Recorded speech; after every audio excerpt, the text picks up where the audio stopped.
Li Qi traveled through time to a storm-tossed high martial world.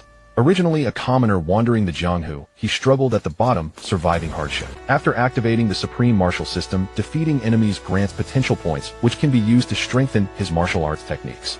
With this, Li Qi's strength advanced rapidly, and he defeated all-powerful enemies, carving a path to survival in the chaotic world. Great Han Dynasty, Xingfeng Prefecture, Chuan County, west of the county town. Li Qi sat in front of a dilapidated wooden house, looking around from time to time, a hint of confusion in his expression. What the hell? I traveled through time. Li Qi tightened his worn thin clothes, watching the people passing by on the street, and the hawkers' cries, unable to snap out of it. The scene here was ancient and rustic, simple and unadorned, no longer the world he once knew. Soon a flood of memories poured into his mind. Li Qi frowned slightly, his brow creasing, as these memories were quickly absorbed and digested by his brain.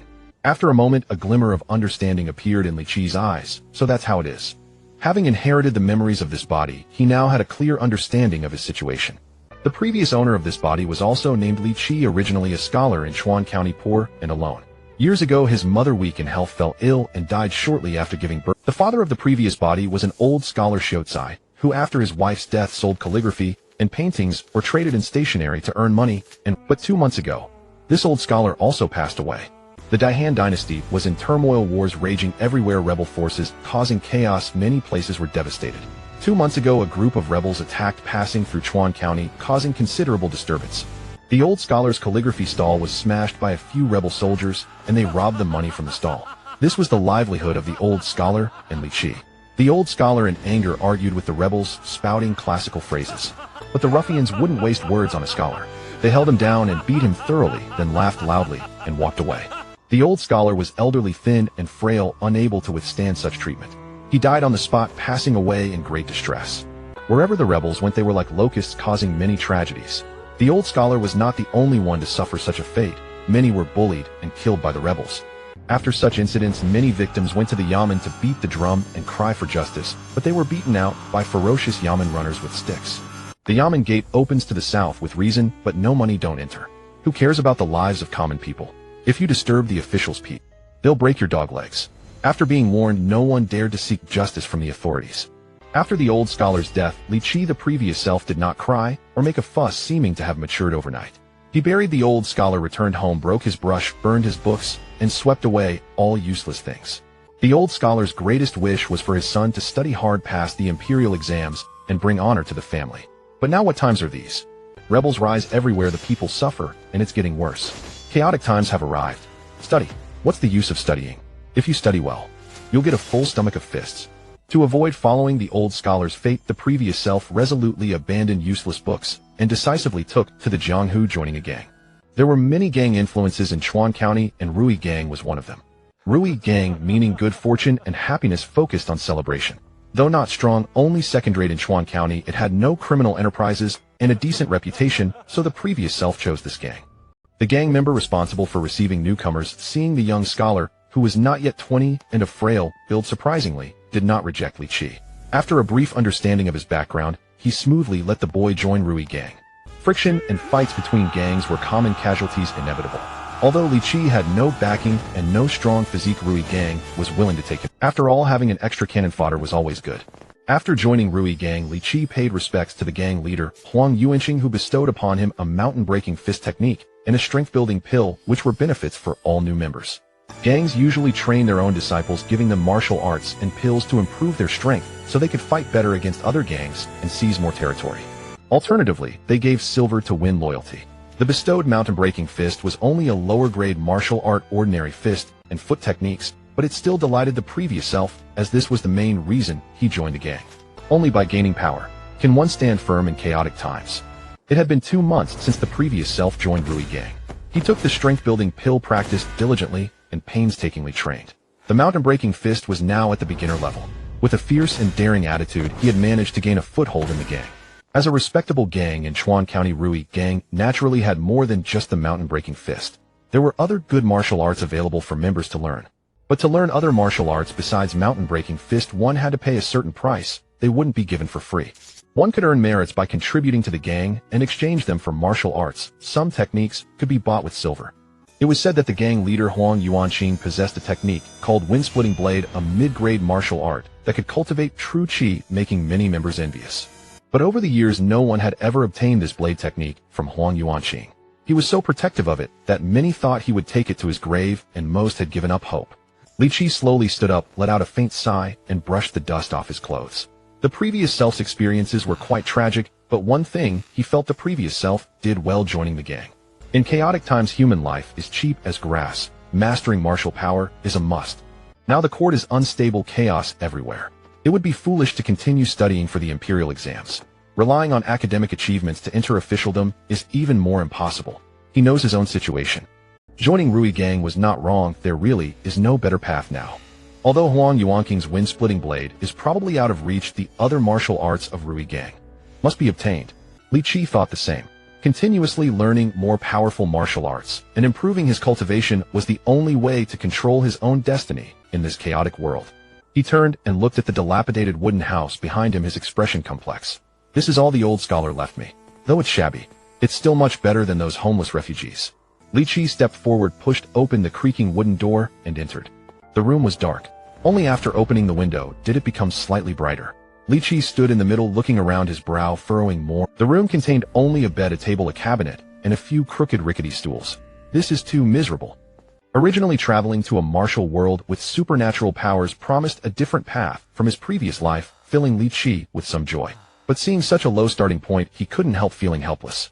Let me think. There should be something valuable here. Li Qi's gaze shifted, landing on a 3-foot painting scroll hanging by the window. A painting of azure clouds and white cranes. In the painting, 6 white cranes perch on green pines among the mountains, each in a different pose. Some ready to fly, some preening, some playing. Vivid and lifelike. The painting also features white clouds and mist among the peaks, conveying a sense of loftiness and ethereality. The craftsmanship is exquisite, revealing the artist's transcendent and refined spirit. According to the old scholar, the origin of this painting seemed dubious. The seller had dirt on his clothes, and the painting had a strong smell of earth, likely stolen from a tomb.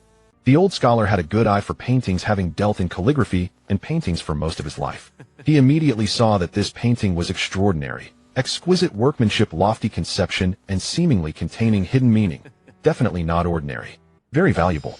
So the old scholar didn't hesitate and bought the painting from the suspected grave robber for 3 taels of silver. The old scholar had a sharp eye, knowing the painting was worth 100 gold, but the seller was ignorant of its true value, selling it cheaply, allowing the old scholar to get a great bargain. The old scholar also said that this painting was precious and could be kept as a treasure or sold for money if they encountered difficulties. Li Qi felt the time was right. He was struggling now. The family was extremely poor and money was needed everywhere. Especially for Rui Gang, he urgently needed silver to exchange for better martial arts. The strength-building pill he had taken was very effective, strengthening his constitution, improving cultivation, and speeding up training. He also planned to buy some pills with silver. There was no time to slowly accumulate contributions, that would be too slow. Buying directly with money was faster. In this unfamiliar and dangerous world, a sense of unease constantly gnawed at Li Qi's nerves. He had to seize every opportunity to improve his strength.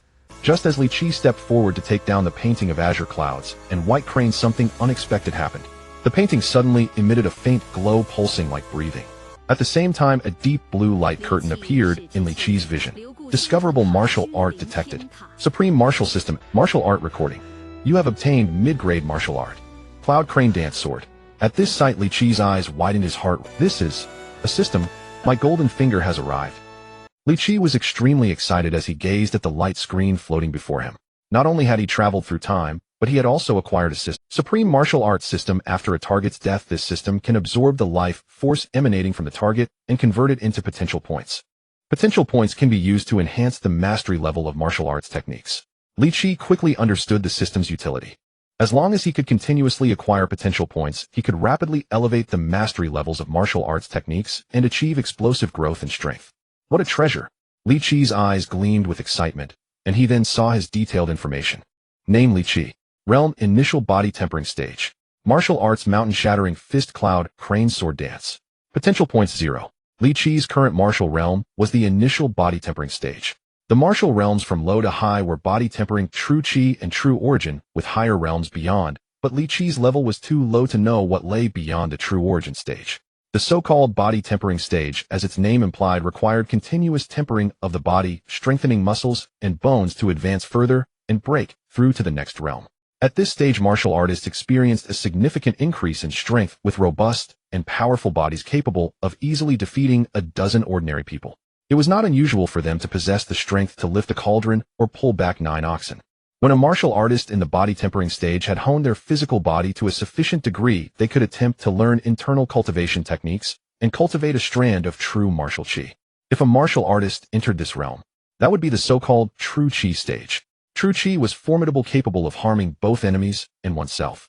If the body's strength was insufficient, but one forcefully practiced internal energy, it would only backfire. Li Qi's Mountain-Shattering Fist was merely a low-grade martial art, which did not include any internal cultivation techniques insufficient to help Li Qi break through the limits of the body tempering stage and enter the true chi stage. At the very least, a medium-grade martial art would be required containing internal cultivation methods to allow one to reach the more powerful true chi stage. Just moments ago, Li Qi had been pondering where to obtain higher quality martial arts techniques and was troubled by it. But he never imagined that while examining the painting of blue clouds and white cranes, he would not only activate the system, but also obtain a precious medium-grade martial art from the scroll. Truly incredible. Cloud Crane Sword Dance. Grade medium-grade martial art.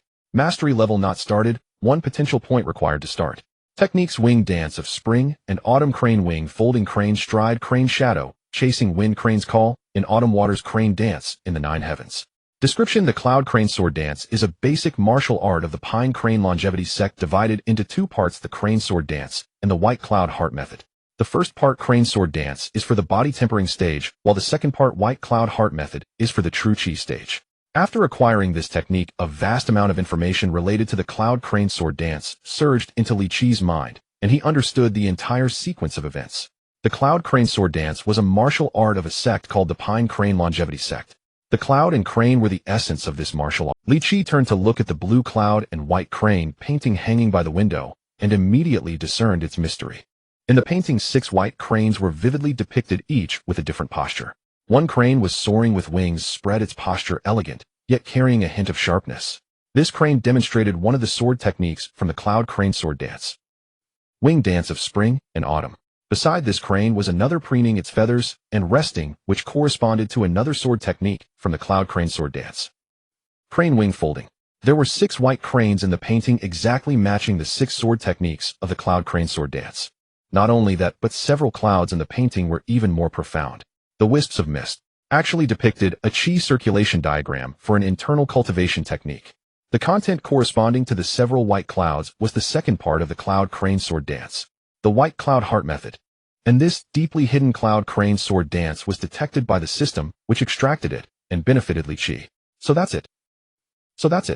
Li Qi sighed in admiration, suddenly understanding many things. No wonder the old scholar had felt that this blue cloud and white crane painting was extraordinary. Not only were its brushwork exceptional and its conception lofty, but it also seemed to harbor deeper meaning. Because this scroll concealed a medium-grade martial art. The old scholar had never practiced martial arts and couldn't discern the secrets within the painting, but he was proficient in calligraphy and painting and had sensed something unusual, insisting that the painting was far from ordinary. And the old scholar had guessed correctly, but neither he nor Li Qi had imagined that this scroll was actually a legacy item of a martial arts sect. After the initial excitement, Li Qi gradually calmed down and noticed the origin of this sword technique. The Pine Crane Longevity sect. This was clearly a martial arts sect with an imposing name, likely with a complex background. Li Qi had never heard of this sect and didn't know whether it was righteous or evil, which added a hint of doubt in his mind. The blue cloud and white crane painting had dubious origins, possibly excavated from a tomb. If so, the situation was serious. What should I do? Learn it or not? After only a moment's hesitation, Li Qi's eyes hardened. Learn it. What the hell am I afraid of? It's not like I dug the grave. The debtor should be sought from the one who owes not from me. In these chaotic times, with soldiers and bandits rampant and refugees scattered, even survival was a struggle. How could he afford to hesitate? Now he should seize every opportunity to enhance his strength and escape the bottom rung. Li Qi was too eager to progress.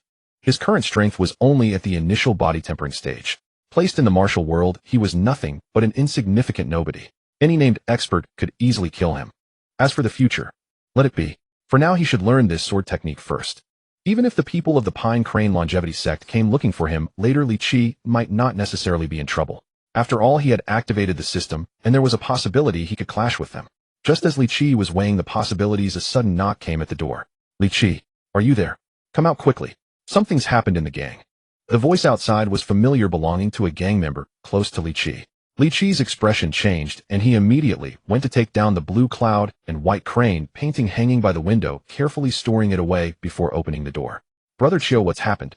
Han Yangxiu was also a member of the Rui gang living close to Li Qi, their relationship quite amicable. Yet now Han Yanqi's expression was marked by evident tension and panic.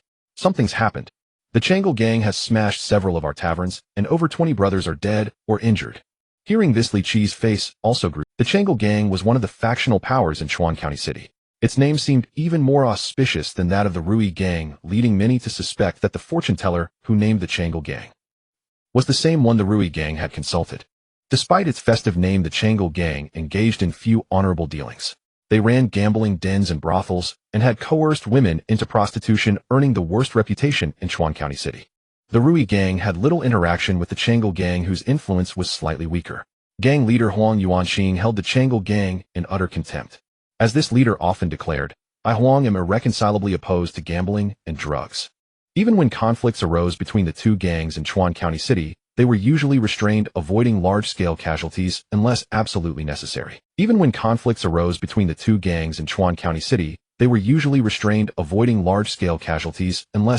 did this happen so suddenly? Li Qi asked in a low voice. Han Yanxiu shook his head. I don't know either. The Chang'e gang has gone mad. Leader Huang is now gathering our forces, likely planning a severe retaliation. We should hurry over or we'll be punished. Li Qi said nothing more, locked his door, and hurried toward the Rui gang's headquarters. The Rui gang's base was not far from Li Qi's home, just 2 streets away. Li Qi and Han Yangxiu rushed there, arriving at a spacious courtyard where many had already. A group of gang members clustered together, their faces grim, murmuring to each other. Li Qi and Han Yangxiu pushed through the crowd and saw the figures lying in the open space at the center. This time over 20 members had been killed or wounded. They had all been brought back. Some had already gone cold, while others, severely injured, lay groaning in agony. Ouch! Ouch! I feel like I'm dying. Those beasts from the Chang'e gang. You must avenge me. If I survive this, I will never let the Chang'e gang off. The sounds of groaning and moaning filled the air, stirring everyone present. Besides taverns, the Rui gang also owned a pharmacy.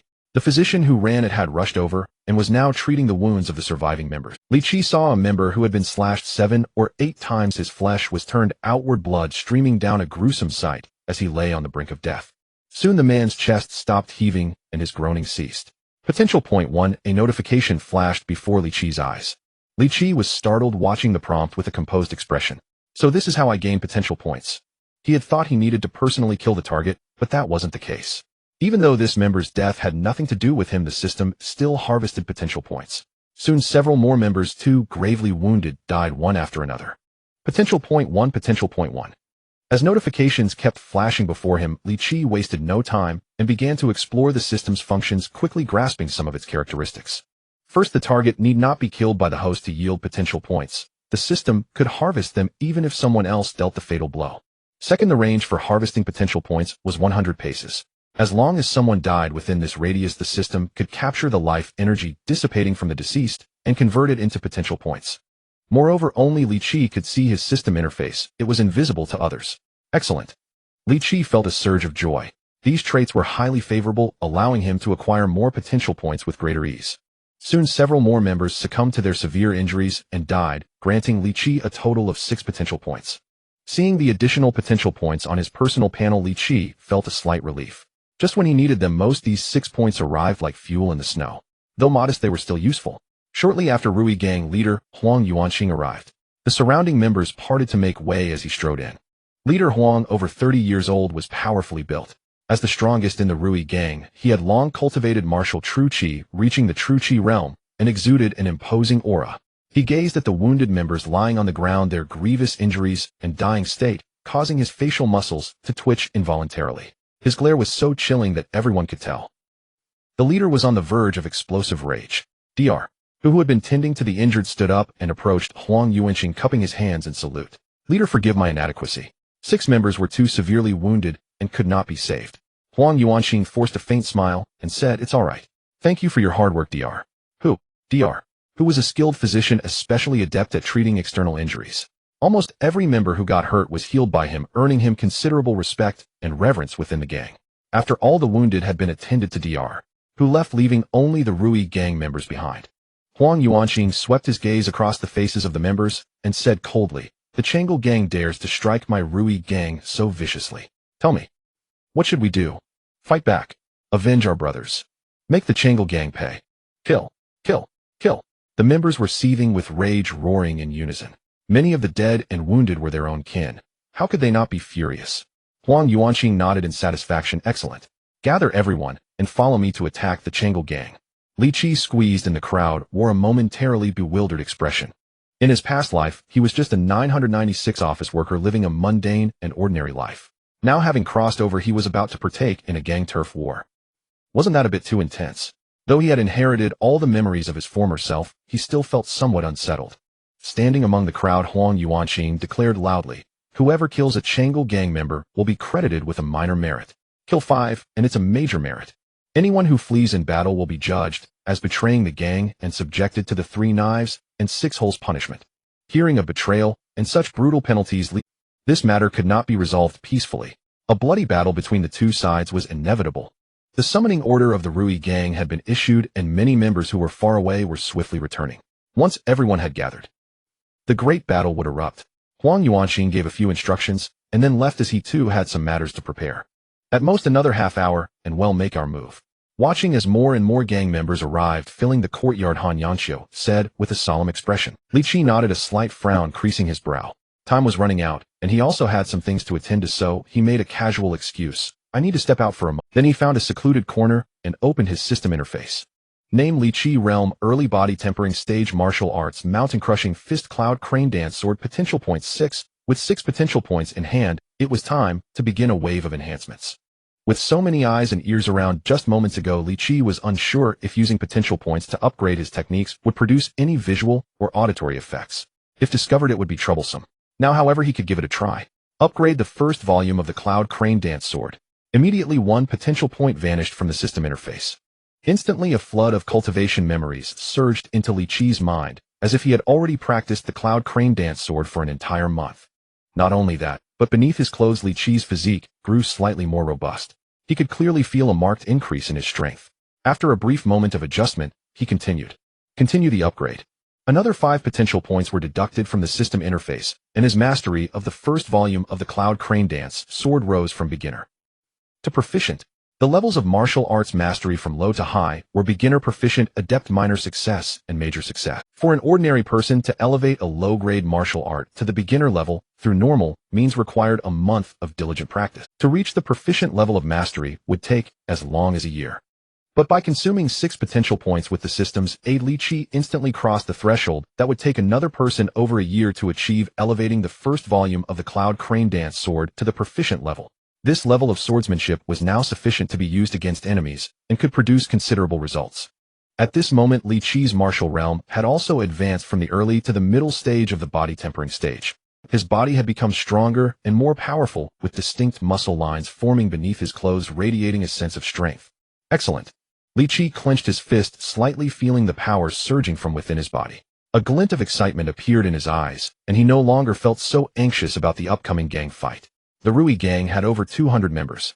Apart from the 2 gang leaders' trusted subordinates who had broken through the limit of the body tempering stage and entered the true Qi realm, the rest were body tempering stage martial artists. A mid-listage body tempering cultivator was considered a formidable fighter among these ordinary members. Thus, Li Qi had escaped the lowest rung of the gang and now possessed the strength to fight. Perhaps this upcoming bloody conflict might just be an opportunity. Li Qi mused to himself.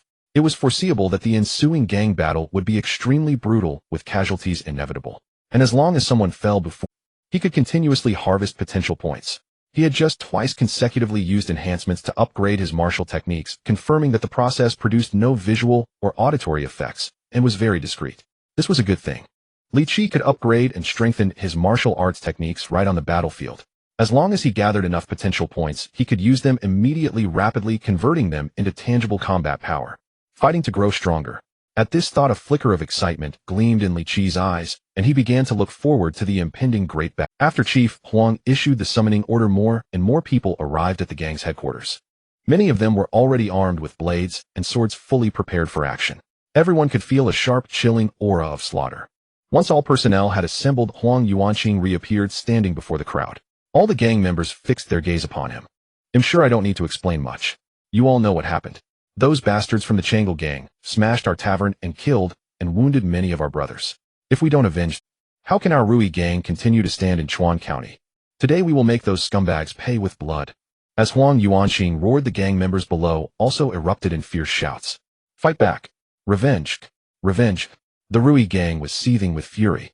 Li Qi, squeezed in the crowd, wore a calm expression. In his mind, he began to rapidly calculate how he should conduct himself in the upcoming battle. Soon the Rui gang mobilized their entire force, over 200 strong, charging towards the Changle gang's territory. Hundreds of club and staff-wielding gang members swept through the streets, murderous intent etched on every face. Such a commotion startled many onlookers. Residents on both sides of the street immediately dodged out of the way, retreating to avoid being caught in the crossfire. Many whispered among themselves, "What's going on? They're all from the Rui gang. Where are they heading? I heard the Changle gang struck ruthlessly against the Rui gang. This is a revenge mission. The Rui gang. Those bastards from the Changle gang have long deserved a good thrashing. With rebel forces wreaking havoc in recent days, and now the escalating gang wars in the city. These times are growing chaotic." The members of the Rui gang stared straight ahead, marching without pause, and soon arrived outside the Changle gang's headquarters. Huang Yuanxing stood before his men, facing the Changle gang's stronghold. True essence surged within him as his voice echoed far and wide. "You bastards of the Changle gang. All of you come out and die." As Huang Yuanxing issued his challenge, the gate of the opposing stronghold swung open, and a crowd emerged from within. The members of Changle gang were all present, matching the numbers of Rui gang. It seemed they had been prepared for this confrontation. A lean young man stepped out from the Changle gang ranks. He was Shi Chun, the gang's leader. Shi Chun looked at the furious Huang Yuanxing with a mocking expression. Well, if it isn't Chief Huang. What wind blows you here? Why not come inside for a visit? They'll be sure to offer you the finest hospitality. Seeing Shi Chun's flippant and fearless demeanor, Huang Yuanxing's anger intensified. Sure, don't play dumb here. Your men broke the rules and trashed my tavern without cause, leaving over 20 of my brothers dead or injured. Don't think you can just brush this aside. Shi Chun let out a sly chuckle. It was merely a few of my subordinates having a few too many drinks at your esteemed establishment. Blinded by alcohol, they acted impulsively and committed such deeds. I beg your forgiveness. I have already severely punished those underlings. How about we let this matter rest? Shi Chun spoke with a frivolous grin, utterly unconcerned. This attitude only incited a torrent of curses from the Rui gang members. Huang Yuanxing took a deep breath and said in a frigid tone, "If that is your answer, then die. Kill." With a sharp roar, both sides' forces immediately clashed in battle. Shi Chun of Changle gang was also a true Qi realm martial artist, but only at the initial stage weaker than Huang Yuanxing. Yet he showed no fear when engaging Huang Yuanxing, swinging his sword towards his opponent's neck. Wind-splitting blade art. This was Huang Yuanxing's signature martial technique. His long blade flashed, blocking Shi Chun's incoming sword. Their weapons intertwined, unleashing bursts of sword and blade energy between them. The gang members from both sides were locked in a fierce melee. The street echoed with the clamor of battle cries. "Li Qi, stay close to me," Han Yanxiu called out, staying by Li Qi's side. The two covered for each other, fending off the attacking Changle gang members. Street brawls were not new to them.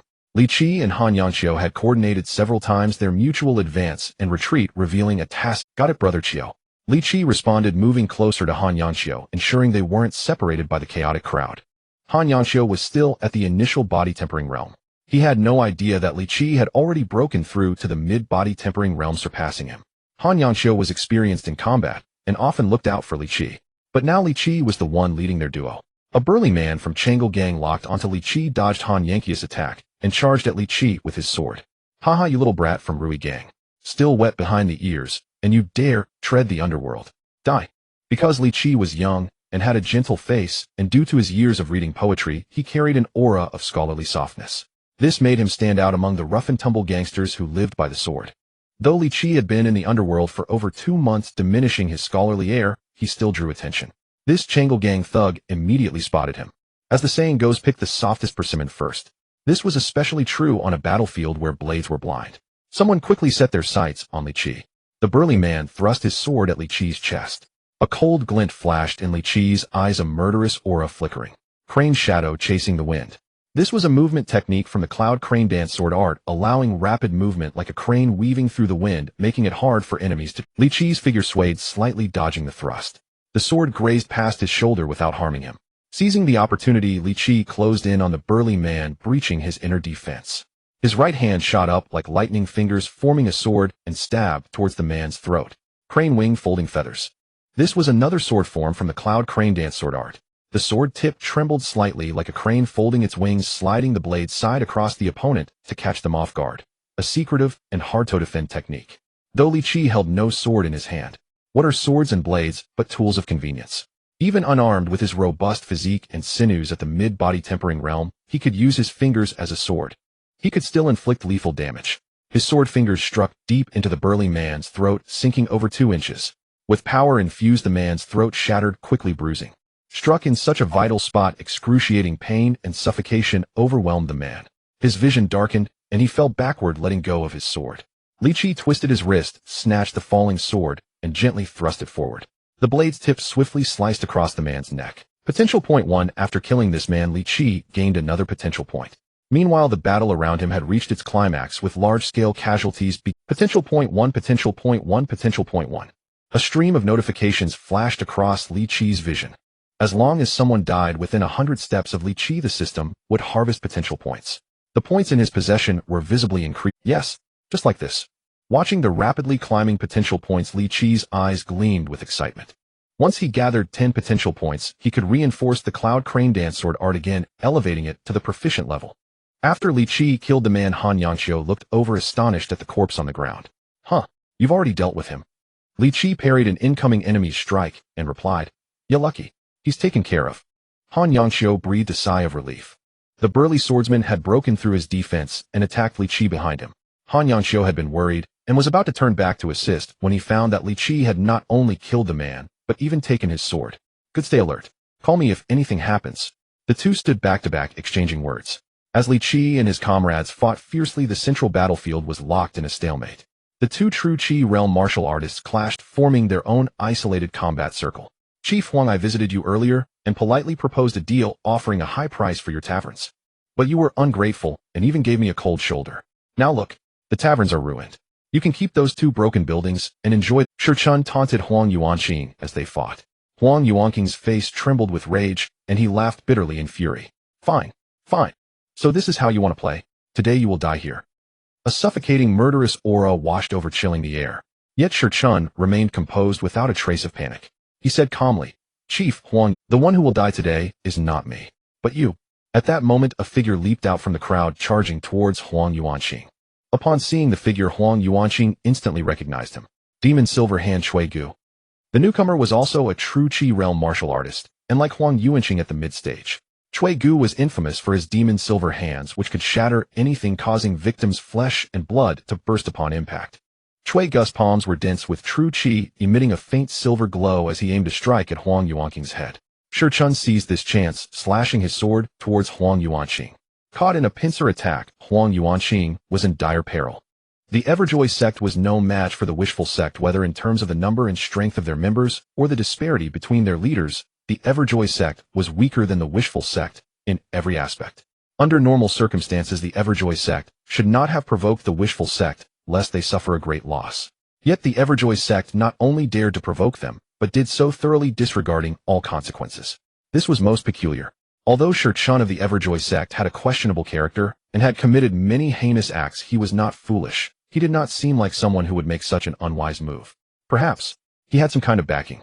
After the incident, Huang Yuanqing had considered this possibility. He had also prepared accordingly. When he saw Mo In Shou Chui Gu appear, he did not panic excessively. At that moment, Chui Gu and Shi Chun joined forces to besiege Huang Yuanqing. He let out a loud shout, exhaled sharply, held his blade before him, and the true Qi within his body surged, the wind-splitting blade art scattering the clouds. In the span of a single breath, Huang Yuanqing unleashed 6 slashes. Layers of blade shadows interwove before him, and translucent blade Qi shot forth, flying toward Shi Chun and the others. As the blade Qi approached, the two dared not be careless. Chui Gu's palms were coated with true Qi as he struck at the incoming blade Qi with the demonic silver palm, a relentless and fierce palm technique that dispersed each streak of Qi.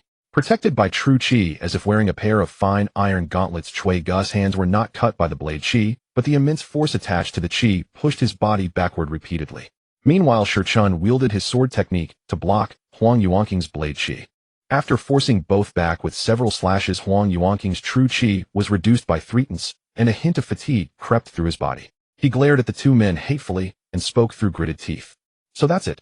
No wonder you Shurchun dared to covet my wishful sect. This is your backing. Shurchun stood leaning on his sword, letting out a strange laugh. Ha ha. Huang Yuanqing, I told you you will die here today. Stop resisting and accept your death. Not just you. Everyone in your wishful sect will die. Ignoring Shurchun's bluster, Huang Yuanqing turned his gaze to Cui Gu, who stood beside Shurchun, and said in a deep voice, Cui Gu, what do you have to say? We have no past grievances. Why must you wade into this muddy water? We have no past grievances. Why must you wade into this muddy water? Cui Gu was a lone wanderer. Though various factions had tried to recruit him, he had always refused, staying aloof from major powers. That Cui Gu would involve himself in this matter caught Huang Yuanqing off guard.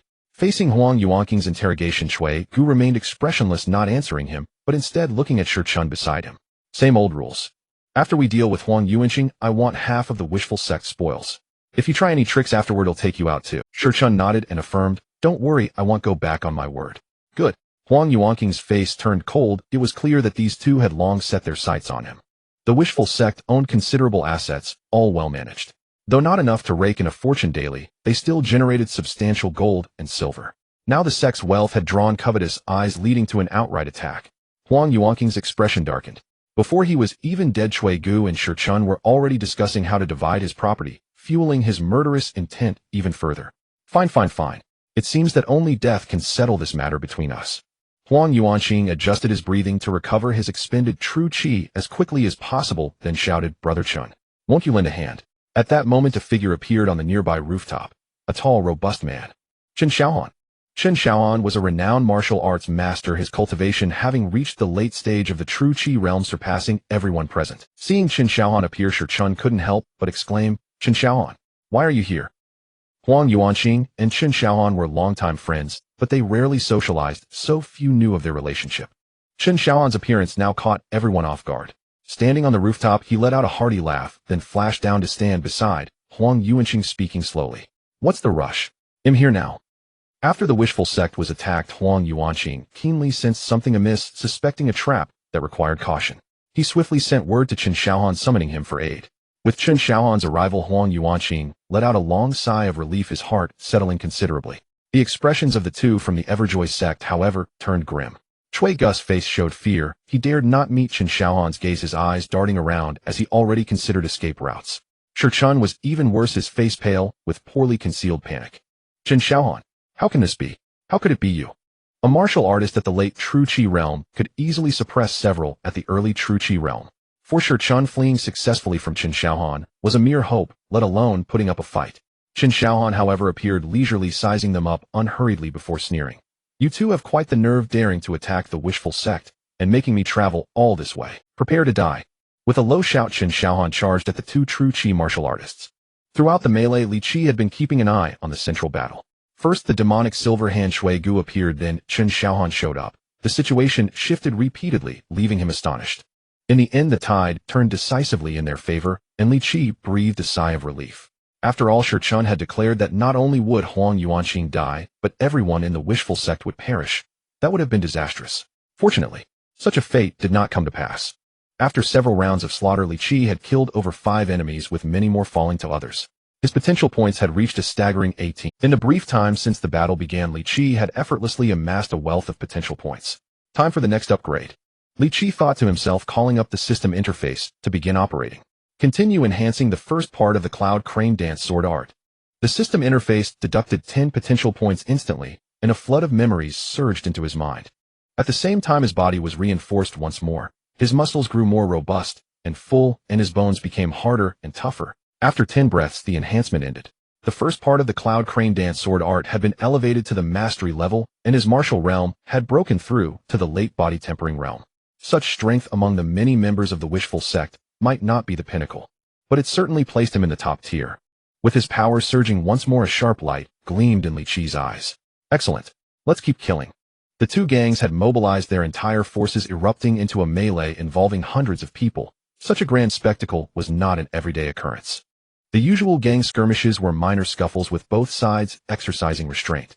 But this full-scale clash was a disaster for many, yet for Li Qi it was an opportunity.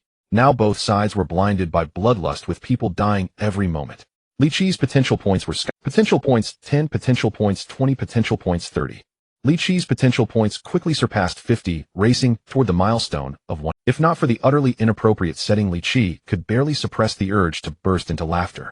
By now, Li Qi had fully acclimated to this battlefield and this world. He even felt a trace of ease, a hint of composure. Keep killing. Don't you dare stop. A faint crimson tinge crept into Li Qi's eyes, filled with murderous intent, like a ferocious beast poised to devour. He remained utterly unaware that Han Yanxiu, who had been drawing near, had turned pale. Han Yanxiu's gaze towards Li Qi was filled with shock and even a hint of fear. Over 10 people had fallen by Li Qi's hand. His garments were soaked with blood, reeking of its pungent odor, yet his body bore not a single wound. All that blood belonged to his enemies. This was truly terrifying. Slaying 10 men in succession while escaping unscathed and unharmed. This was no longer the Li Qi he knew.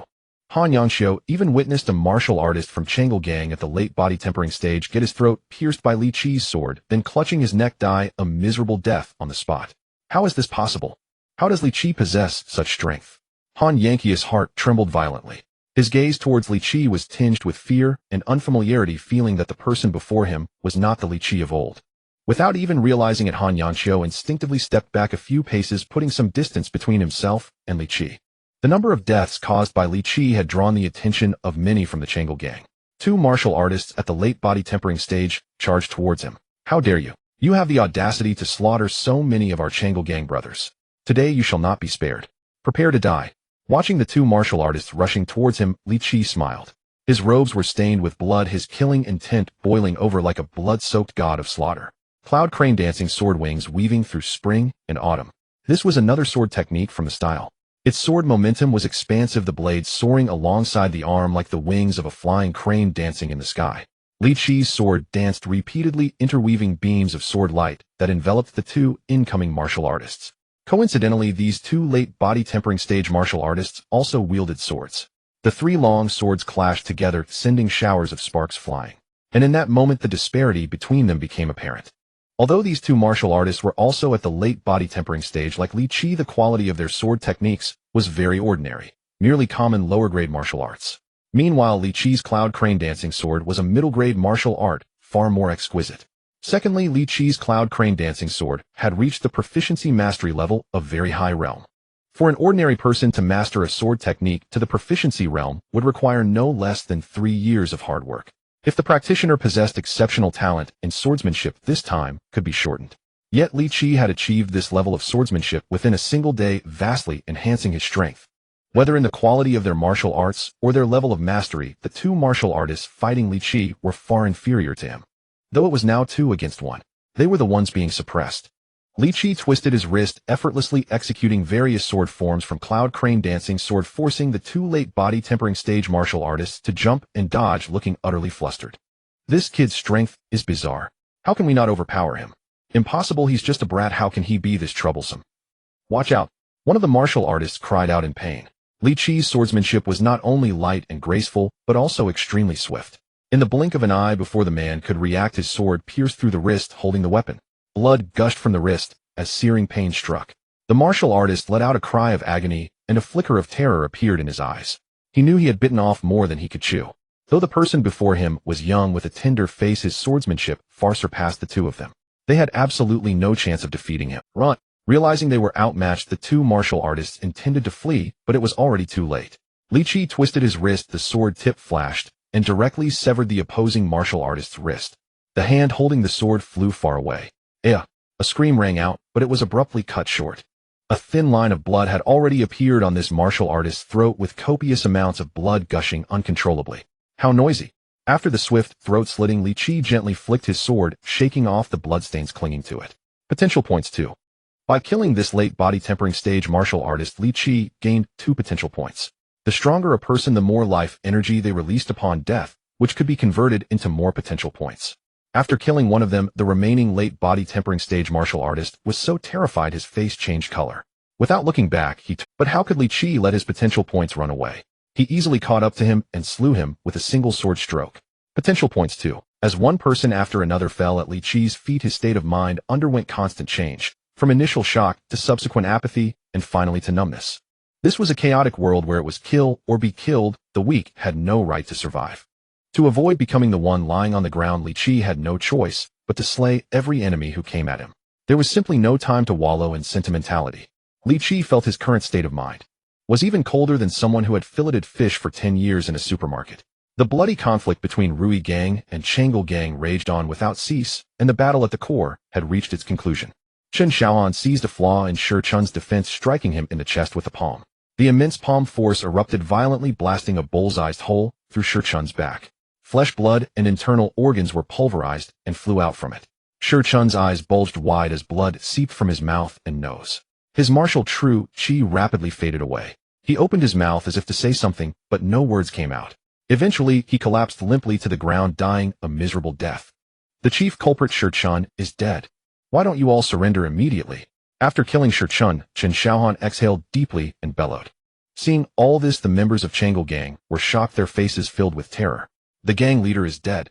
Run fast. We can't win. Flee for your lives. With their leader dead, the Chang'e Gang members had no more will to fight. They scattered like birds and beasts, fleeing in all directions. Chang'e Gang's defeat was sealed. The Rui Gang members seized the opportunity to press the attack, chasing down the fleeing remnants. At this point, Li Qi also breathed a sigh of relief. Regardless, Rui Gang had won this battle. He no longer had to worry about fleeing for his life in defeat, and he felt a slight easing of tension. After the prolonged slaughter, Li Qi felt a hint of fatigue.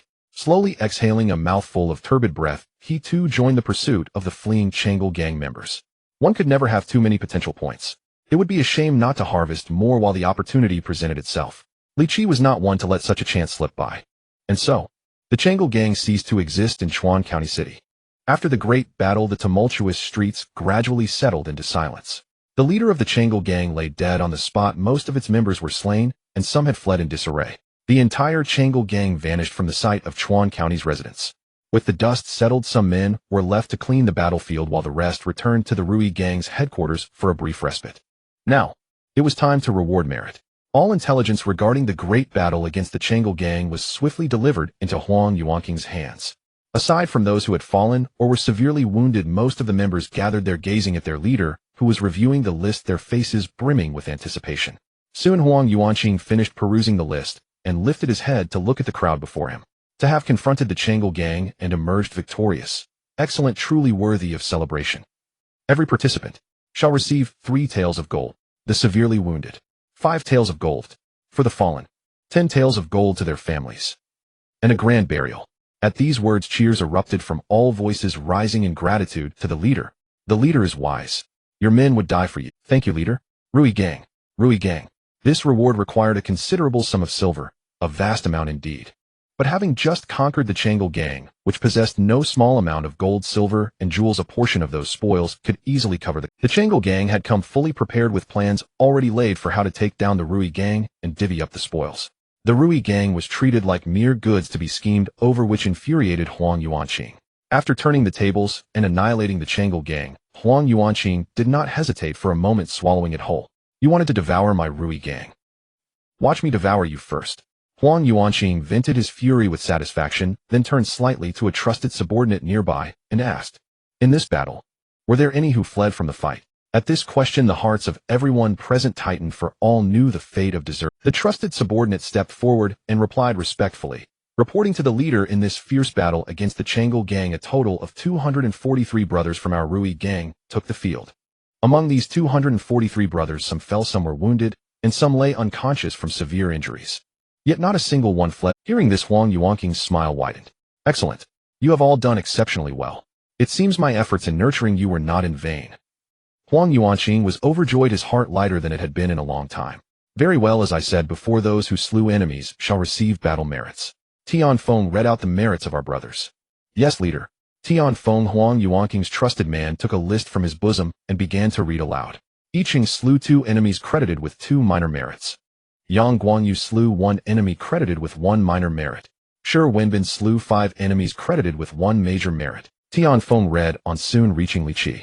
Li Qi slew 16 enemies credited with 3 major merits and 1 minor merit. At this point, Tian Feng paused, his gaze shifting to Li Qi. Not only Tian Feng, but all the other members turned their eyes to Li Qi, standing among the crowd. Even Huang Yuanqing found it unbelievable and asked, slew 16 enemies. Tian Feng, are you certain? Tian Feng replied respectfully, I have verified Li Qi's battle results twice, and they are indeed accurate. With Tian Feng's assurance, the crowd was even more stunned, drawing sharp breaths of disbelief. Huang Yuanqing's gaze also fixed intently on Li Qi. Li Qi stood calmly amidst the crowd, a faint smile on his face. As countless eyes bore down on him, especially Huang Yuanqing's piercing stare, the pressure was immense, yet Li Qi remained as immovable as a mountain, utterly unperturbed. This very composure earned him a higher regard from Huang Yuanqing. Li Qi, how did you manage to slay so many? Li Qi clasped his hands in salute. It was all a stroke of luck, hardly worth mentioning, hardly worth mentioning. Huang Yuanqing chuckled in spite of himself and shook his head helplessly. Among the over 200 members of the gang, Li Qi was one he remembered well, and with good. 2 months ago, Li Qi had come to pledge allegiance to him. At that time, Li Qi was merely a destitute scholar, frail of body, delicate in temperament, and radiating an air of vulnerability that screamed, easy target. He stood out starkly among the fierce and rugged martial artists. Back then, Huang Yuanqing had judged that Li Qi might not survive a month in the Rui gang, but the reality far exceeded his expectations. 2 months had passed, and not only had Li Qi survived, he had become a fearsome martial brute capable of slaying 16 in a row. Even the scholarly air about Li Qi had faded considerably. Looking back now, how much of the former self remained? Li Qi was drenched in blood, his clothes thoroughly soaked. Upon closer inspection, Huang Yuanqing realized that Li Qi bore not a single wound. The blood covering him was all from his enemies. This was utterly absurd. To slay so many without a scratch, even across the entire Rui gang. Few could claim such a feat. Could this boy be a martial prodigy? The thought flashed through Huang Yuanqing's mind, and his gaze toward Li Qi grew tinged with astonishment. Regardless, Li Qi's rise was a good thing. Though the Rui gang had won the recent great battle, many brothers had been lost or wounded. Now was a time to recruit talent. Even if Huang Yuanqing harbored doubts about Li Qi's current abilities, this was not the moment to dwell on it. After a few words of praise, Huang Yuanqing let the matter rest. Once the merits were fully announced, the members collected their rewards and dispersed. Li Qi's heart raced with excitement as he strode toward the steward in charge of exchanging merits. At last I can acquire a cultivation technique. Steward Zhang, if I may, I wish to exchange my battle merits for a martial art. Li Qi strode directly before the steward and spoke thus. The steward Zhang looked at him with evident surprise. I have no objection to you exchanging for a martial art, but don't you need to rest for a while? After the crowd received their rewards, they all dispersed. Having just endured a fierce battle, not even the time it takes for 2 incense sticks to burn had passed, and everyone bore some injuries, so they went to tend to their wounds. Even those who were unscathed felt a wave of exhaustion. A gang turf war was no child's play, it was a life or death endeavor. These people also returned to rest. Who would act like Li Qi? As soon as he obtained his battle merits, he rushed over to exchange for a martial art. He hadn't even bothered to change his clothes, his body still drenched in blood, the stench of gore overwhelming. Though the slaughter had ended, a faint aura of killing intent still emanated from Li Qi. There was even a hint of exhilaration. Wasn't he being a bit too intense? Seeing the steward's stunned expression, Li Qi chuckled. Haha, I've just come into a large sum of battle merits. If I don't turn them into something tangible immediately, I truly won't be able to eat or sleep in peace. Hearing this, Steward Zhang could only shake his head helplessly. All right, come with me. With that, Steward Zhang led Li Qi deeper into the gang's headquarters. The martial arts of the Rui gang were stored in a warehouse within the compound, which was heavily guarded and quite a distance away. As Li Qi followed the steward, he opened his system interface to review the gains from the great battle. Name: Li Qi Realm Late Body Tempering Stage Martial Arts Mountain-Shattering Fist Cloud Crane Dancing Sword Potential Points 172 potential points. Seeing this number, a surge of heat coursed through Li Qi's heart. Although only 16 people had died by his hand, many others who had not been killed by him also contributed potential points to the system. Especially when a more powerful being perished, the potential points collected were greater. A later-stage body-tempering martial artist could provide 2 points, while Shurchun, an early-stage true Qi realm expert, when slaying, provided Li Qi with a full 5 potential points. If he were to use all 172 of these potential points, how much stronger would Li Qi become? He would surely step into the true Qi realm. Passing through several courtyards and corridors, Li Qi arrived before a tightly guarded warehouse. After being checked by several gang members, he followed Steward Zhang inside. This is the gang's repository. It must be your first time here. Let me warn you first, don't touch anything you shouldn't, or don't blame me if you trigger a trap and get hurt. Li Qi nodded, understood. The two arrived before a row of bookshelves. Steward Zhang took down a small booklet and handed it to Li Qi, saying, "Take a look at this first. It lists all the martial arts you can exchange for. Tell me which one catches your eye." Li Qi took the booklet and saw it was a catalog of the gang's martial arts. The Rui gang only had 8 martial arts available for exchange, 6 of low grade and 2 of mid grade. This number was far fewer than Li Qi had anticipated, leaving him slightly disappointed. But he quickly felt reassured. After all, the Rui gang was merely a second-rate faction in Chuan Prefecture City, incomparable to those top-tier powers. Having these arts was already decent. Li Qi didn't dawdle and immediately began flipping through it. Meridian Sealing Hand, low-grade martial art. This art specializes in attacking vital points and meridians. Those struck may be crippled or killed. Exchange requires 1 minor merit. Iron Crotch Technique, low-grade martial art. This is a type of protective body hardening art that greatly reduces damage to vital areas. If cultivated to a high level, it will have unexpected and wonderful uses. Exchange requires 2 minor merits. Centipede Art, low-grade martial art. This is a lightness skill and movement technique especially adept at traversing walls. Exchange requires 4 minor merits. Li Qi read through the entire booklet, gaining a thorough understanding of the martial arts stored in the Rui gang. Exchanging for a low-grade martial art only required minor merits, but to obtain a mid-grade art one needed major merits. Even among low-grade martial arts there were distinctions of superiority. Some arts, even within the low-grade category, were not very powerful, and thus some low-grade arts could be exchanged for just 1 minor merit, while others required 4. Li Qi's gaze swept repeatedly over the 8 martial arts, pondering his choice. Recalling the scene of his recent fierce battle with the Changle gang, Li Qi quickly knew what kind of art he needed. Lightness skill. When the Changle gang routed and fled and he and the Rui gang members pursued the scattered troops, a very serious flaw was exposed. That was his legs were too short. He couldn't run fast enough. Although the Cloud Crane dancing sword contained some movement-based techniques, they weren't proper lightness skills and were somewhat lacking for traveling or chasing enemies. If he had possessed a lightness skill back then to run a bit faster, he could have pursued and killed more enemies, and thus gained more potential points. What a pity he was slow, then allowing many from the Changle gang to escape. The thought now made him beat his chest and stomp his feet in regret. Li Qi's gaze fell on the lightness skill Centipede Art, then swept past it, no longer paying it any attention.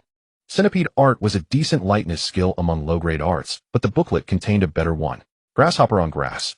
Grasshopper on Grass, mid-grade martial art. This lightness skill allows the practitioner to be as light as a swallow, walking briskly, as if flying, especially adept at long-distance travel. If cultivated to a high level, one can tread on green grass and borrow its force to move. Exchange requires 3 major merits. A very fine lightness skill far superior to Centipede Art. Li Qi was immediately drawn to this grasshopper on grass technique. Though its name sounded a bit common, it was truly a powerful lightness skill. I wish to exchange for this grasshopper on grass technique. Please trouble yourself, Steward Zhang. With that, Li Qi returned the booklet to Steward Zhang. Steward Zhang nodded, agreed. You have 3 major merits on hand, just enough to exchange for this lightness skill. He placed the booklet back on the shelf, then picked up a yellowed tome upon which 3 large characters were inscribed, Grasshopper on Grass. You may only peruse this martial art here, you cannot take it away. You have 1 hour to memorize it. Alright. Also, let me remind you. This martial art was earned through your own merits, and you may only practice it yourself. If you are found privately teaching it to others, the gang's laws will be served. Rest assured, Steward. I understand the rules. Steward Zhang nodded with satisfaction and handed the Grasshopper on Grass manual to Li Qi. Li Qi opened the book, and before his eyes a series of prompts flashed again. A recordable martial art has been discovered. Recording martial. You have obtained the mid-grade martial art. Grasshopper on Grass. Soon a new martial art appeared on Li Qi's system interface, and a flood of memories related to Grasshopper on Grass poured continuously into it. In just a few breaths, Li Qi had already learned this martial art. Although he had not yet begun to train in it, he had an incomparable understanding of Grasshopper on Grass, as if he had studied it for a long time. Having the system really is convenient, Li Qi thought to himself. Despite having already learned Grasshopper on Grass to avoid unnecessary suspicion and trouble, he still pretended to flip through the book 2 or 3 times before returning it to Steward Zhang. Steward Zhang was startled. You're done already. You've memorized it all. Don't you want to take another look? Not even the time it takes to drink a cup of tea had passed. Yet Li Qi had returned the secret manual, which Steward Zhang found utterly astonishing. In the past, when brothers from the gang came to peruse the secret manuals, each one would read through it a dozen times, making sure to use up the full hour before returning the book, terrified of misreading or missing something. But Li Qi, on the contrary, had casually flipped through it a few times and returned the manual, even appearing somewhat nonchalant. Li Qi chuckled. I have a good memory and very good at memorizing these phrases. Recalling that Li Qi had once been a scholar who chanted poetry and recited scriptures daily, Steward Zhang felt relieved and said no more, placing the secret manual back on the shelf. With the desired martial art in hand, Li Qi did not linger. He took his leave and departed, returning to his own home. He first washed himself thoroughly, then changed into a clean set of clothes. Unable to contain his excitement, He eagerly opened the system interface, a gleam of elation shining in his eyes. Alright, time for another upgrade. Break through to the next realm first. Elevate the first half of Crane Dance amidst the clouds. His potential points decreased by 20, and this martial art was immediately elevated to the minor accomplishment stage. Continue to elevate. Li Qi commanded, and his potential points decreased by another 30. The first half of Crane Dance amidst the clouds was elevated to the major accomplishment stage. Li Qi felt an intimate understanding of this martial art, as if he had created it himself. Crane Dance amidst the clouds held no secrets for him anymore. Now Li Qi's martial realm had reached the peak of the body tempering stage. His physical body was incredibly powerful. With the slightest exertion, muscles like twisted steel cords emerged across his body, explosive power surging from within. To cultivate a martial art to the major accomplishment stage and elevate one's martial realm to the peak of the body tempering stage, reaching a point of no further advancement, was exceedingly difficult. Ordinary people would need to invest immense effort, dedicating decades, or even a lifetime of arduous training to possibly achieve this. Some lacking sufficient aptitude could never reach Li Qi's current level even in their entire lifetime. Thus, to break through from body tempering to the true Qi stage, many resort to special methods. For instance, consuming secret elixirs, borrowing the power of pills to transcend their limits and enter the true Qi stage. Some even take highly dangerous forbidden drugs to break through. Human strength has its limits. There are things beyond one's power. To break through the realm, it becomes a necessity. But whether secret elixirs or forbidden drugs, these are items difficult for ordinary people to obtain. They are also exorbitantly expensive, requiring a considerable price to acquire. Yet no one would have imagined that in a dilapidated wooden hut in a corner of Chuan City, a young man achieved this realm without relying on any pills and in an extremely short time. The revelation would likely shock them senseless. Now Li Qi was ready to take the next step. Elevate the second half of Crane Dance amidst the clouds. The second half of Crane Dance amidst the clouds is the White Cloud Heart method, a cultivation technique for the true Qi stage. Given his current conditions, Li Qi was qualified to cultivate this method. His potential points decreased by another 3, and the White Cloud Heart method was initiated. Soon a distinctly different sensation emerged within Li Qi's body. A faint aura settled in Li Qi's dantian, carrying a hint of moisture and a touch of coolness like mist swirling among mountain peaks. This aura was martial true Qi. Name Li Qi. Realm early true Qi stage. Martial arts Mountain-Shattering Fist, Crane Dance amidst the clouds, skimming over grass. Potential points 119. Li Qi's cultivation had now firmly entered the true Qi stage. Under his deliberate control, the White Cloud true Qi condensed from the White Cloud Heart method coursed through his body, as agile and light as Li Qi raised his hand, and a wisp of true Qi emerged floating in his palm. Gazing at this cloud-like true Qi, Li Qi's heart stirred with excitement. He declared emphatically, "Finally, I have entered this realm." He drew the long sword from his waist and swept it across. A thin sword Qi flew out, striking the ground and carving a small but deep gash. Martial true Qi can be projected outward, so martial artists at this stage can effortlessly unleash sword Qi or blade Qi, striking enemies from 100 paces away. Earlier, when Huang Yuanqing fought fiercely against Shi Chun and Cui Gu, Li Qi had witnessed the gang leader unleash massive dazzling blade Qi, sharp and immensely powerful. Li Qi had been deeply envious. Now that Li Qi had also entered the true Qi stage, he too could unleash sword Qi. Li Qi had completely left the lower echelons of martial artists. A true Qi stage martial artist, no matter where they were, was a formidable force to be reckoned with. Continue to elevate. Li Qi elevated the technique twice more, bringing the second half of Crane Dance amidst the clouds to the proficiency level. The White Cloud true Qi within him expanded several-fold, both in intensity and total volume. His realm also advanced to the mid-true Qi stage, making him a powerhouse of the same level as Huang Yuanqing, the leader of the Rui gang. Li Qi intended to continue elevating, but the rapid growth of his martial true Qi caused a swollen sensation in his body. After a moment of deliberation, Li Qi halted the elevation of Crane Dance amidst the clouds and turned his attention to skimming over grass. Elevate skimming over grass. Li Qi had enough potential points and directly elevated skimming over grass to the minor accomplishment stage. Since skimming over grass is a pure lightness skill, not involving internal energy techniques, its elevation placed no extra burden on Li Qi's body, and he reached this stage with ease. This brought a tremendous boost to Li Qi's strength. He felt his legs were incredibly light, as if a gentle push would allow him to defy gravity and soar into the air. Li Qi lightly tapped the ground with his toes, and his body vanished, reappearing from one corner of the wooden hut to another. So fast, Li Qi's face lit up with joy, his heart surging with excitement. In his past life watching martial arts films, he had envied the heroes with their superb lightness skills scaling walls and roofs. He never imagined that after coming to this world he would possess such a miraculous lightness skill and be able to do the same. Just now, without using his martial true chi, relying solely on physical strength and lightness skill techniques, he had achieved such speed. When he channeled martial true chi into his lightness skill, it was even faster. Like teleportation, Li Qi's figure flickered continuously within the hut, with no discernible pattern or trajectory. His had exceeded the limits of what an ordinary eye could capture. Skimming over grass has no dedicated heart method, which means almost any martial true chi cultivated from any heart method could be applied to this lightness skill. And the white cloud true chi Li Qi cultivated through the white cloud heart method was agile and light, proving highly compatible with skimming over grass, achieving a synergistic effect greater than the sum of its parts. When Li Qi executed the lightness skill, treading with his feet, faint clouds of mist emerged from his toes. Not only was his speed extreme, but he resembled an immortal riding the clouds. I never expected such a pleasant surprise. Discovering this, Li Qi felt fortunate. He hadn't anticipated that the lightness skill chosen from the Rui gang would be the most suited to him.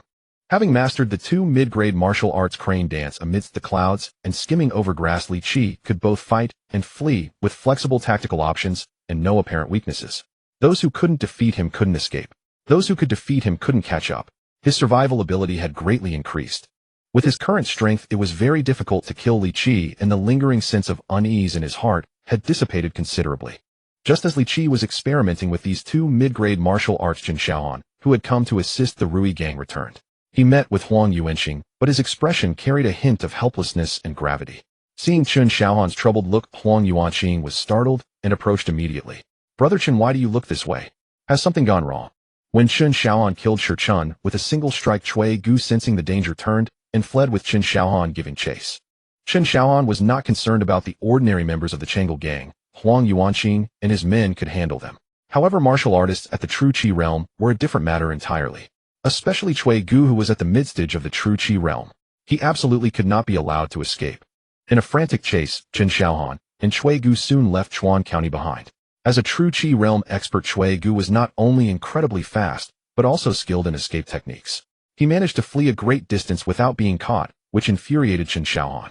Moreover, Cui Gu deliberately erased the traces of his escape, making the pursuit even more difficult. Chen Xiaohan nearly lost him several times, but luckily he managed to pick up the trail again by following the faintest clues. The two clashed in the mountain forest, their True Qi erupting, sending thunderous booms echoing through the woods. During the battle, Chen Xiaohan severely wounded Cui Gu with a palm strike and was about to capture him. But Cui Gu activated a forbidden technique that drained his stamina and life force, instantly breaking free from the fight and vanishing from Chen Xiaohan's sight at a speed even he could not match. What? Cui Gu got away. Huang Yuanxing's expression shifted in shock. Having been close friends with Chen Xiaohan for years, Huang Yuanxing knew his strength well. He had assumed that Chen Xiaohan would surely capture Cui Gu, but he never expected that Cui Gu could actually escape from his grasp. This was a serious problem. Cui Gu was a ruthless martial artist. Having made a mortal enemy of him today, without killing him, the future threat was significant. Huang Yuanxing had no desire to be targeted by such a powerful martial artist. With Huang Yuanxing in the open and Cui Gu in the shadows, if Cui Gu ever found a weakness to exploit and came seeking revenge, that would be no laughing matter. Evil must be eradicated completely. This was a lesson learned through blood and sacrifice. Huang Yuanxing sighed, helplessly forcing a smile. Forget it. If Cui Gu ran, so be it. I must thank you, Brother Chen. Without you, the Rui gang would have been finished by now. Chen Xiaohan laughed heartily, waving off Huang Yuanxing's gratitude. You're too kind, brother. We've been friends for years, there's no need for such words. What matters now is that we share a drink together later. Then Chen Xiaohan patted Huang Yuanxing on the back, reassuring him, rest assured, brother. Although Cui Gu escaped, he took a palm strike from me and is severely injured. And with the forbidden technique he used, his injuries will only worsen. It will take him at least 3 to 5 years to recover. Even if he barely manages to heal, whether he can maintain his current cultivation level remains uncertain. Don't worry about Cui Gu, brother. The next time I find his trail, I'll act. Hearing this, Huang Yuanxing felt much relieved and expressed his gratitude once more. But then Chen Xiaohan shifted the conversation to another matter. Compared to Cui Gu, there's something else you should be worried about. Oh, what is it? The Divine Martial Army. At those words, Huang Yuanxing's face paled, and he exclaimed, the Divine Martial Army. Could it be? The Divine Martial Army was the elite force of the Han Dynasty, numbering over 500,000, with a fearsome reputation known to all. Why were they called a ferocious army? because they possessed both the bravery of wolves and tigers, and their cruelty. The army's discipline was notoriously brutal, with many scandals to its name, earning a mixed reputation and widespread dislike. While pursuing Cui Gu, Chen Shaohan had discovered a vanguard unit of the Divine Martial Army in the mountain forest. The enemy force numbered over 20,000, and after observing their movements, he suspected they were heading toward Chuan County. Brother, if I'm not mistaken, that 20,000-strong vanguard of the Divine Martial Army will reach Chuan County in a few days. They're likely here for the rebels. You need to prepare. Huang Yuanqing now understood what Chen Shaohan meant. 2 months ago, a group of rebels passed through Chuan County. They only stayed for 2 days before leaving, but they didn't go far, instead camping in Fuping County near Chuan. Fuping County was the breadbasket of Chuan, known as the granary of the region. The rebels had their eyes on the vast grain reserves of Fuping. They defeated the local garrison-built fortifications and seemed intent on holding the area for the long term. And the Divine Martial Army was coming for the rebels in Fuping. With rebellions erupting everywhere, the Imperial Army was scrambling to contain the uprisings. Fuping County was only 20 li from Chuan County. If the Divine Martial Army clashed with the rebels there, Chuan County would be caught in the crossfire. The rebels were bad enough, but the Divine Martial Army was no better. They were tyrannical and domineering, little different from the rebels, as Huang Yuanqing knew all too well. Huang Yuanqing's face darkened as he said hoarsely, "So the Divine Martial Army is coming." Chen Shaohan nodded. "Indeed. That's why I suggest you lie low for the next few days. Before the news spreads, sell off the Chang'e Gang's assets as soon as possible." Huang Yuanqing took a deep breath and nodded. "I understand." Although a fierce battle had secured the Chang'e Gang and its assets had fallen into Huang Yuanqing's hands, the Rui Gang had also suffered casualties, weakening its combat strength and leaving it short-handed. In normal times, this wouldn't be a major concern. Even with a shortage of manpower, other factions wouldn't easily try to take advantage. But with the Divine Martial Army, things were. The Divine Martial Army acted with wild abandon, seizing whatever they desired like wolves. If they set their sights on any valuable assets, the Rui Gang wouldn't be able to hold on to them. Thus, cashing out the Chang'e Gang's assets in time was the right move. Chen Shaohan analyzed the situation with him earnestly, helping Huang Yuanqing grasp the gravity of the matter. Grateful, Huang Yuanqing quickly said, "Brother Chen, you've gone to such lengths for me. If there's ever anything I can do to repay, you just say the word. He'll face fire and water without hesitation." "Haha, you're too kind, brother. There's no need for such talk between us. I've been fighting for a while, and am a bit tired. He'll rest for now, and we'll drink together later." "All right, brother, go rest. He'll arrange the feast." While Huang Yuanqing and Chen Shaohan were in their secret discussion, no one knew that a great storm was about to break. After Li Qi exchanged for a cultivation technique, returned home to strengthen it, and went to bed early, exhausted from the fierce battle. The next day, Li Qi woke up early. After washing up, he felt refreshed, as if he had boundless energy. He pulled out the 3 taels of gold from his pocket and grinned from ear to ear. This was the bounty he had earned with his life in yesterday's battle. In this world, 1 tael of gold could be exchanged for 10 taels of silver, and 1 tael of silver was enough for a family of 3 to live comfortably. 3 taels of gold was no small sum. Not only had Li Qi never been this wealthy in this life, he had never been this rich in his past life either. With money in hand, it's time to spend some. Besides, I haven't had a chance to look around this world since I arrived. Li Qi chuckled, tucked the gold back into his pocket, pushed open the door of his wooden hut, and stepped out into the street. Li Qi strolled along the streets of Chuan County town, his demeanor unhurried, like a carefree young master out for a leisurely walk. However, his clothes were somewhat worn and thin, giving him a rather shabby appearance. Although Li Qi had already advanced to the True Qi realm, with a formidable surge of martial True Qi flowing throughout his body, he felt no chill despite his thin attire. Yet his outfit did not befit a wealthy young master, but rather a poor fellow. Li Qi glanced down at his clothes, then decisively turned and headed toward a nearby clothing shop. Moments later, he emerged clad in new garments. "Perfect, now I look like a rich young master." Since he had donned new clothes, he could not tread the old path. Li Qi resolved to do something different, such as indulging in wine and pleasure. It happened that he had not yet eaten breakfast. Li Qi had long known of a brothel in the Chang'e Gang's territory named Itsue Tower, and he had always wished to explore it. Now that the Rui Gang had absorbed the Chang'e Gang, Itsue Tower naturally became the Rui Gang's asset. As an insider, Li Qi might even enjoy a discount or some perks when visiting. At this thought, Li Qi grew even more excited and immediately hurried toward Itsue Tower. After turning several street corners, he arrived at its entrance and instantly sensed something amiss. Several guards stood before the main gate of Itsue Tower. Li Qi did not recognize a single one. Strange, shouldn't the guards be brothers from the gang? Why are they all outsiders? Li Qi approached one of the guards and asked politely, "Brother, isn't Itsue Tower the Rui Gang's property? Yet you all seem not from the Rui Gang." The guard chuckled. "You don't understand, do you? True, yesterday the Rui Gang overthrew the Chang'e Gang, and took over Itsue Tower. But our master Yin also had his eye on this place. He acquired it from the Rui gang, so now it's his property. After some inquiry, Li Qi learned that the Rui gang had already transferred Itsue Tower to someone else, leaving him utterly astonished. This master Yin, a wealthy squire living in the eastern part of the city, was now the true owner of Itsue Tower. He knew that establishments like Itsue Tower yielded immense profits, perhaps even a fortune daily. To relinquish such a lucrative asset was the gang actually sold off Itsue Tower. What was the gang leader thinking? Li Qi was perplexed as such a turn of events had caught him completely off guard. Somehow a cloud of doubt shrouded Li Qi's heart, and a faint sense of foreboding arose. He lost all desire for wine and pleasure, and turned to leave. He casually bought 2 meat pancakes, eating them as he walked.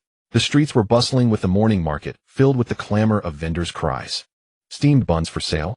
Big round hot steamed buns for sale. Herbal tea for sale. 2 coppers a bowl.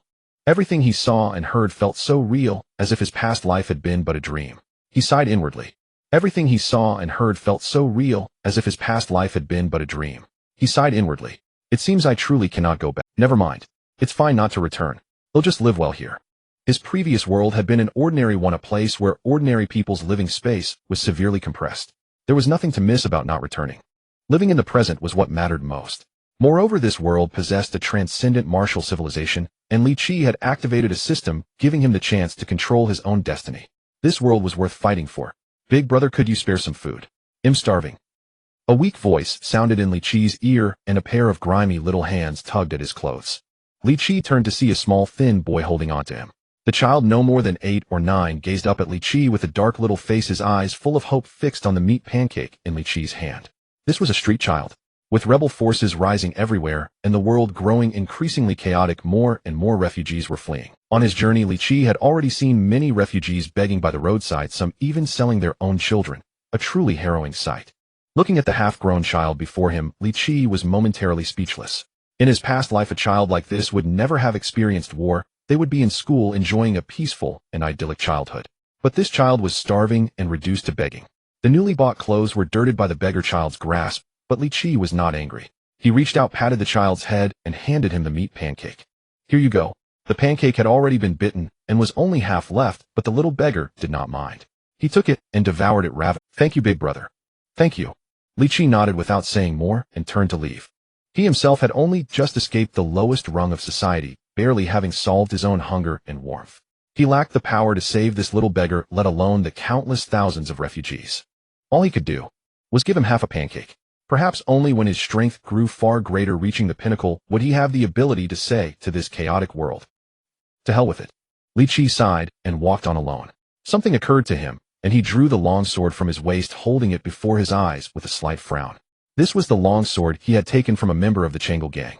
It was just an ordinary iron sword of average quality, and no longer sufficient after Li Qi's breakthrough to the true Qi realm. When he swung the iron sword, it seemed as if even a slight exertion might snap it in two. This blade could no longer unleash Li Qi's. I have some money on hand. Time to get a better longsword. After mastering the cloud crane dancing sword, Li Qi found that with a sharp blade in hand, the urge to kill arose naturally, and he slew quite a few enemies. Especially when facing martial artists who were empty-handed, Li Qi, wielding a longsword, held a considerable advantage. Between armed combat and unarmed fighting, there exists a high wall. A sharp blade can significantly narrow the gap between individuals and greatly enhance the efficiency of slaughter. This is a very simple truth. But unfortunately, many people fail to recognize this truth, otherwise a certain big shot from Kunshin back in the day wouldn't have met such a group. Li Qi, however, clearly understood the importance of weapon techniques. The cloud crane dancing sword would serve him well for a long time, and he intended to specialize in swordsmanship. If he could acquire a long sword of decent quality, his combat prowess would multiply. Li Qi strolled through the streets, wandering here and there, and soon found a blacksmith shop. Stepping in, this was the largest blacksmith shop in Chuan County City. The owner, known as Old Tai, was a burly man in his 40s whose forging skills were top-notch throughout the vast city. As Li Qi entered the shop, a shop assistant greeted him warmly. "Welcome, dear customer. What would you like to buy?" Seeing Li Qi's high-quality new attire, the assistant knew he was a customer with money to spare, and his attitude became even more enthusiastic. Li Qi tossed the long sword hanging at his waist onto a nearby table and said, "I need to buy a better longsword. If it's something of this quality, don't bother showing it." The shop assistant glanced at the iron sword on the table and chuckled. "Of course, sir. This way, please." The assistant led Li Qi to a nearby shelf, took down a fine steel longsword, and handed it to him. This sword is forged entirely from fine steel, tough and sharp enough to cut a hair blown against it. You can take it for just 4 taels of silver. Got anything better? Show me another. All right, sir, take a look at this one. Li Qi examined the swords in the shop one by one, but none satisfied him. Finally, even the shop's owner, Old Tai, was alerted and hurried over from the back courtyard. In the end, Old Tai brought out his masterpiece, a 3-foot dragon-patterned sword, and placed it before Li Qi. Only then did Li Qi nod in satisfaction. This sword is called the dragon-patterned sword. I added a large amount of precious materials to it combined with a special forging technique, so after completion, the blade displays patterns like dragon scales. Hence its name. For just 2 taels of gold you can take it away. Li Qi picked up the dragon-patterned sword. It felt heavy and solid in his hand, radiating a cool texture. He swung it lightly, and it was exceptionally smooth. A fine sword. As he spoke, he secretly channeled a stream of true qi into the dragon-patterned sword.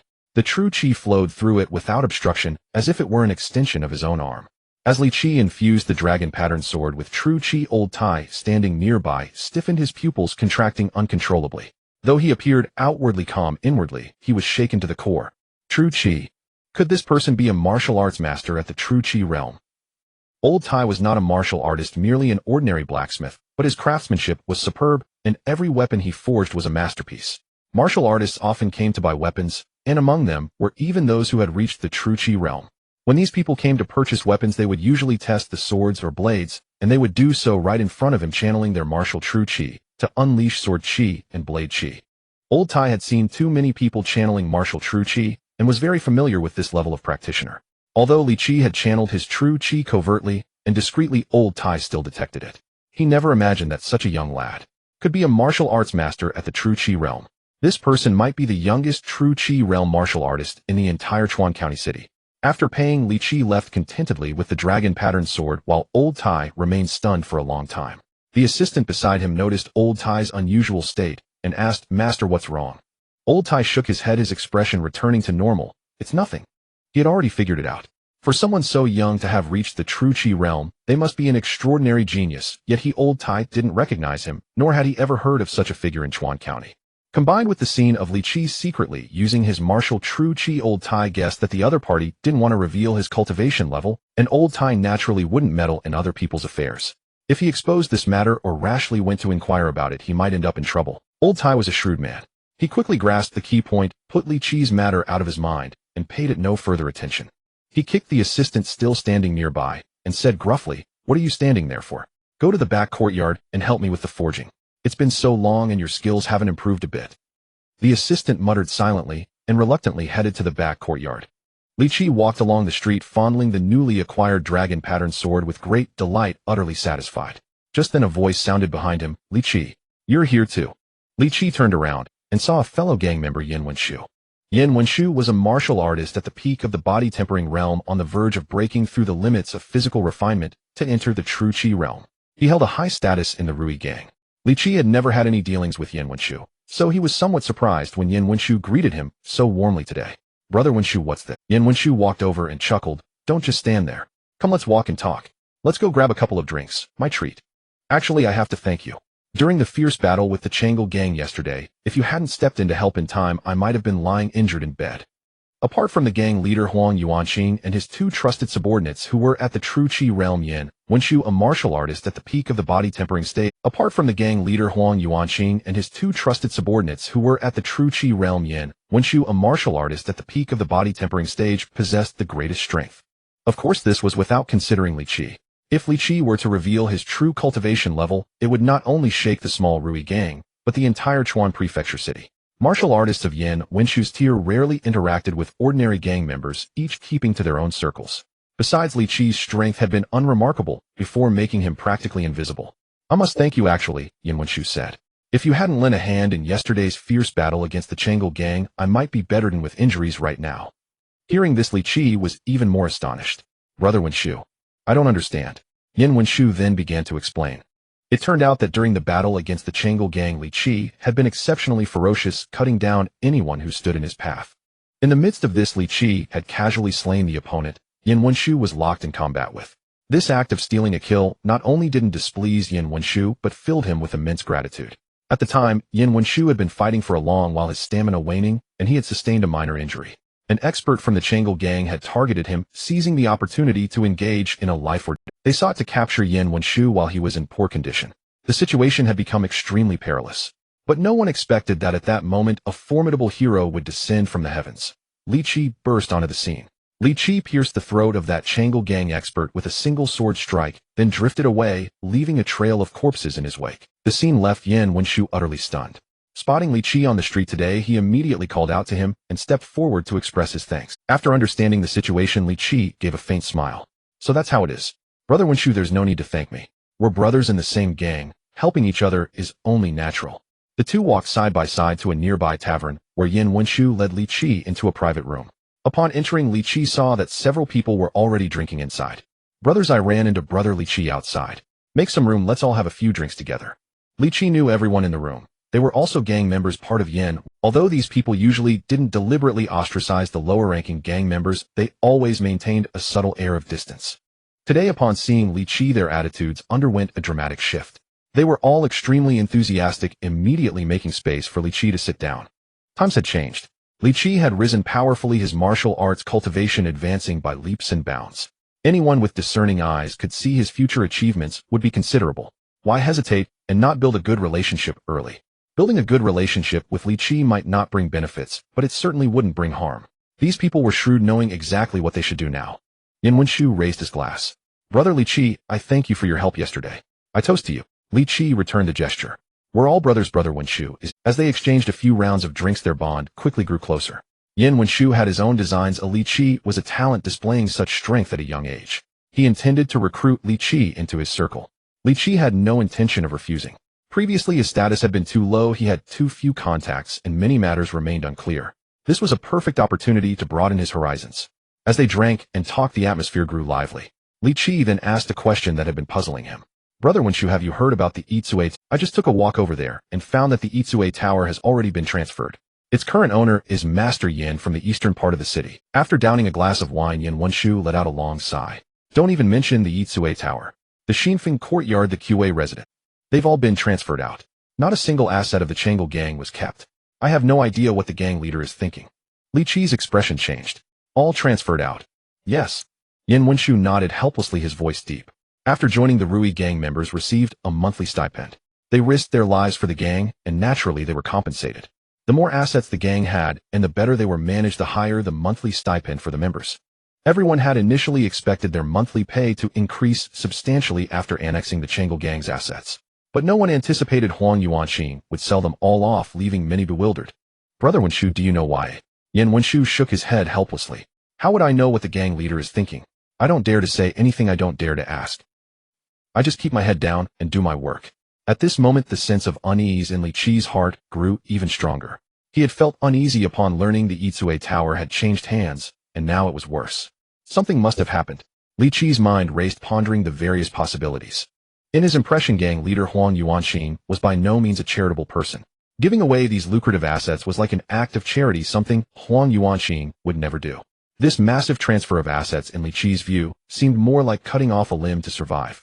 As this thought flashed through his mind, Li Qi was jolted, a chill creeping up his back. Huang Yuanqing must know something. Something was about to happen soon, and it was definitely not good. Li Qi took a deep breath, trying to suppress his inner turmoil. Don't panic. Huang Yuanqing knows trouble is coming. But it probably won't be too severe. If it were a truly deadly danger, Huang Yuanqing would have already fled rather than busying himself with transferring assets. Li Qi's mind calmed slightly. Although the crisis would arrive soon, it shouldn't be too serious. No rush. They'll counter their moves as they come. Let's see what the situation is first. Adapting to change by remaining unchanged. That was Li Qi's plan. As he pondered these matters, his expression betrayed nothing. No one at the table noticed anything unusual about him. The table was laden with fine food and wine, and everyone was engaged in pleasant conversation. Yet amidst this merriment, most remained oblivious to the massive, ominous cloud looming over Chuan Prefecture City. After coming into contact with Yin Wenshu and the others, Li Qi's status in the Rui gang rose steadily. More and more small circles tried to accept him, making him a highly sought-after figure within the gang. Moreover, Li Qi also got access to some of the gang's cushy jobs, tasks that required minimal effort but offered generous rewards. After spending 2 taels of gold to purchase the dragon pattern sword, Li Qi's purse grew heavier once again. His circumstances had improved vastly, no longer forcing him to tighten his belt to get by. However, Han Yanxiu, who had always been close to Li Qi, seemed to drift apart from him, as if an invisible barrier had formed between them. Li Qi could only shrug helplessly at this change. After eliminating the formidable foe of the Chang'e gang, the brothers in the gang were overjoyed. Having received a massive bounty, they indulged in revelry every day. Only Li Qi sensed something amiss.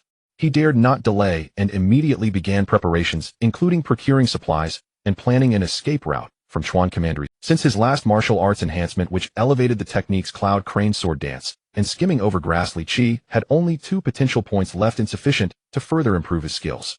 He thus pondered where to acquire more potential points. But to gain potential points, someone had to die. Li Qi wandered around the Commandery city, but found no opportunity to collect any. This is troublesome. Li Qi muttered to himself as he walked along the street. Without potential points, I can't improve my techniques, which will greatly slow down my progress in strength. Could it be that I have to cultivate these martial arts techniques on my own? Even without the system's assistance, Li Qi could still rely on his own efforts to cultivate and elevate his realm.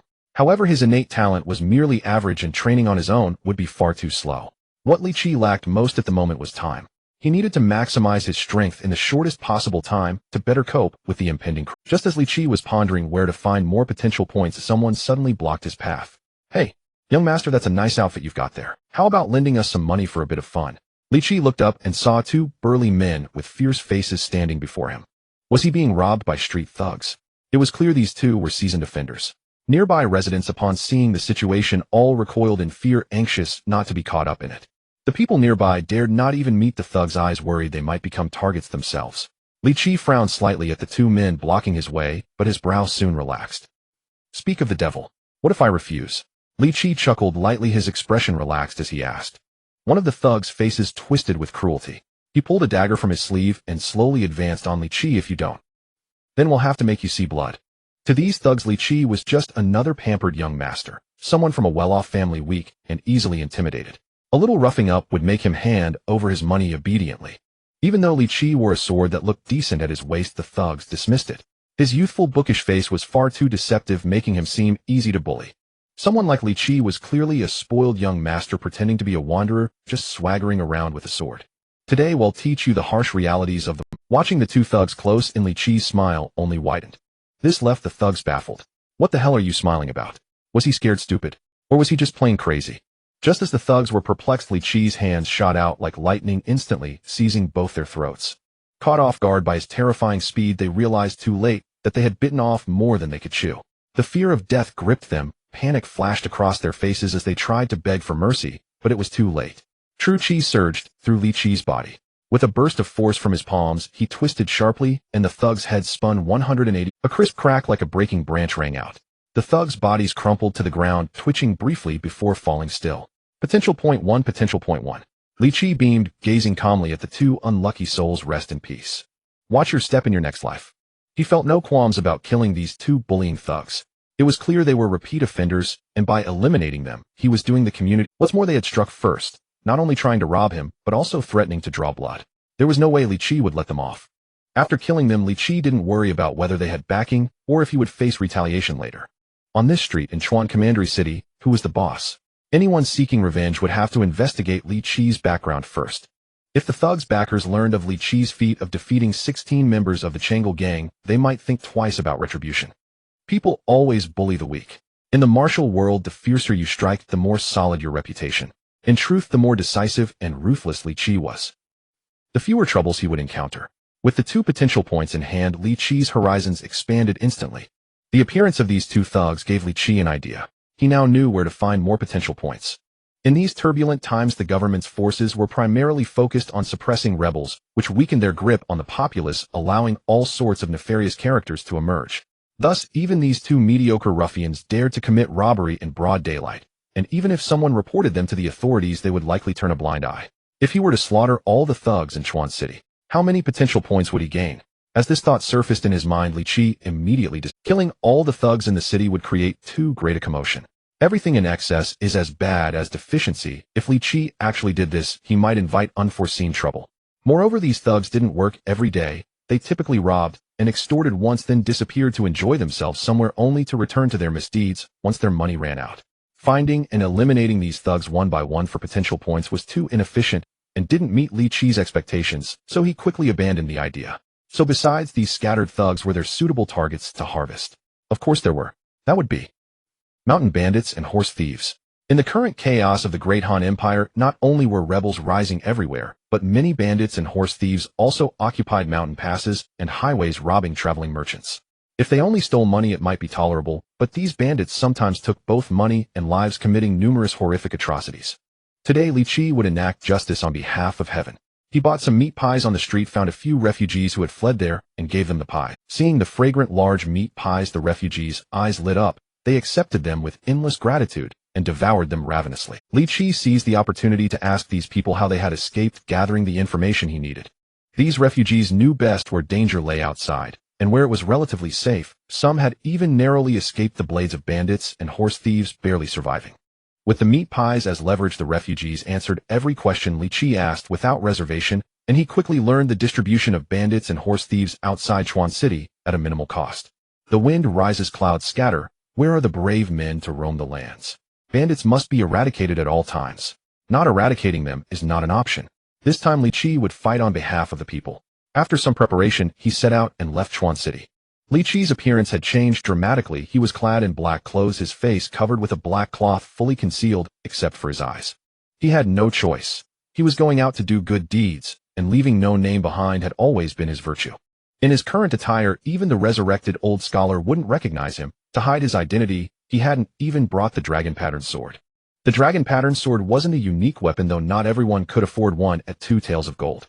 Few owned it, but if someone witnessed him wielding it to hunt bandits, they could narrow down the search and find him. After leaving Chuan City, Li Qi no longer concealed his strength. Powerful true qi surged through his body as he fully executed the Lightfoot skill, walking on grass, his figure darting into the distance like lightning. Infused with white cloud, true qi palm's-eyes clouds formed at his feet. With a light step in the air, his figure instantly appeared 10 zhang away. Li Qi hovered 3 feet off the ground, treading on white clouds as he traveled through the air, his posture graceful. Like an immortal descending to the mortal world.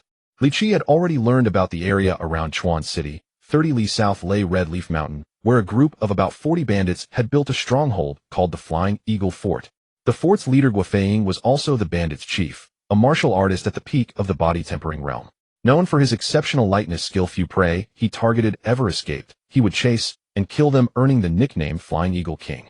Li Qi's first target was this Flying Eagle King, and he also intended to claim the 40 or so bandits of the fort. He rushed swiftly, covering the 30 li distance to Red Leaf Mountain in no time. Upon arrival, Li Qi sensed something unusual.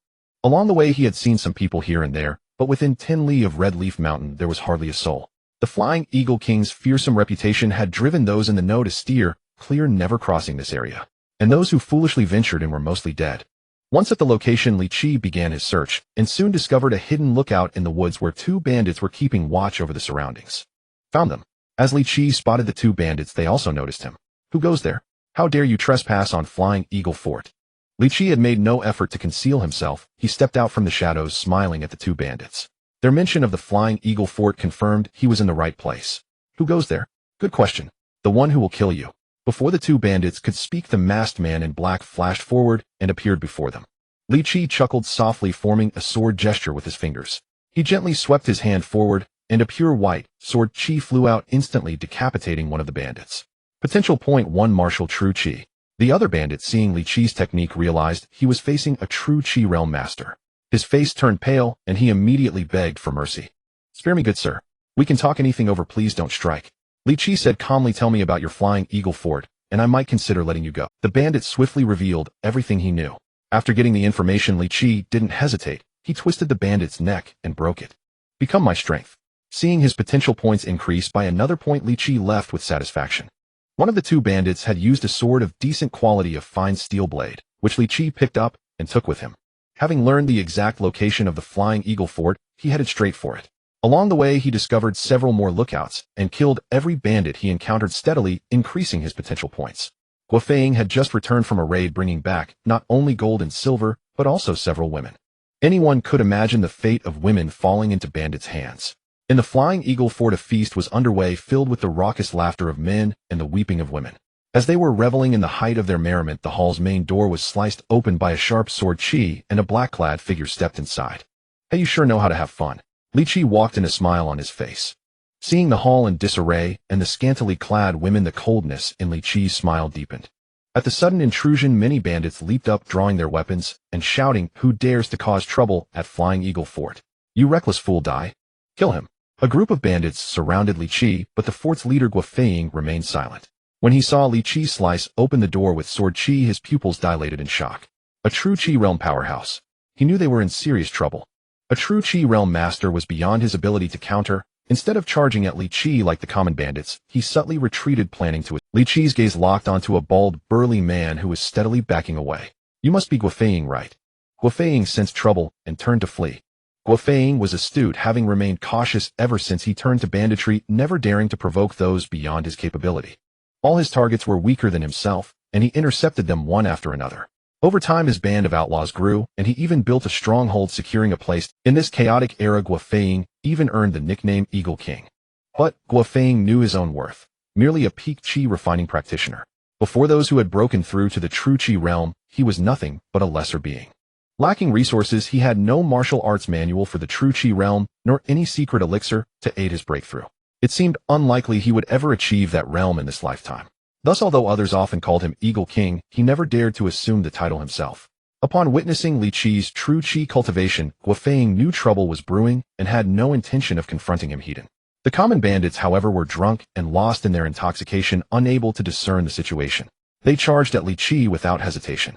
Guo Feiying secretly rejoiced, thinking that if some ordinary bandits distracted Li Qi, his chances of escape would be greater. But he never imagined that his bald head would stand out like a firefly in the dark, so distinct, so conspicuous, that Li Qi would spot him instantly. He turned to flee, but after just 2 steps Li Qi appeared before him, blocking his path. Guo Feiying's eyes nearly popped out so fast. He hadn't even seen Li Qi's movement before the man stood in front of him. Such terrifying lightness skill was beyond anything he had ever witnessed. Beads of sweat rolled down Guo Feiying's forehead. He forced a fawning smile and said hoarsely, "Sir, there must be some misunderstanding." Li Qi interrupted before he could finish. "No misunderstanding."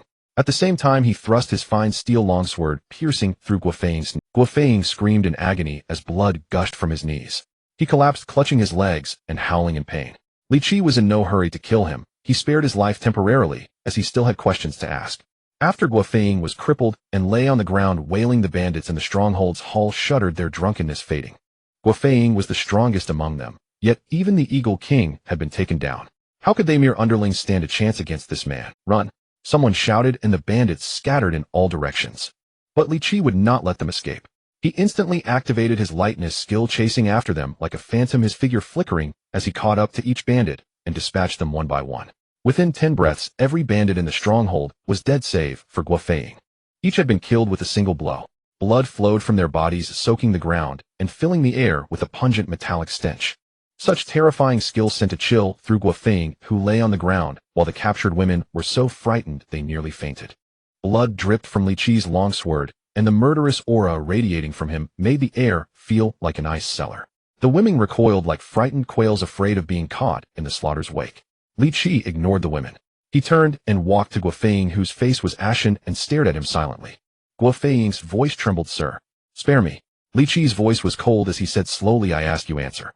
Guo Feiying nodded immediately. "Sir, ask away. I will tell all I know."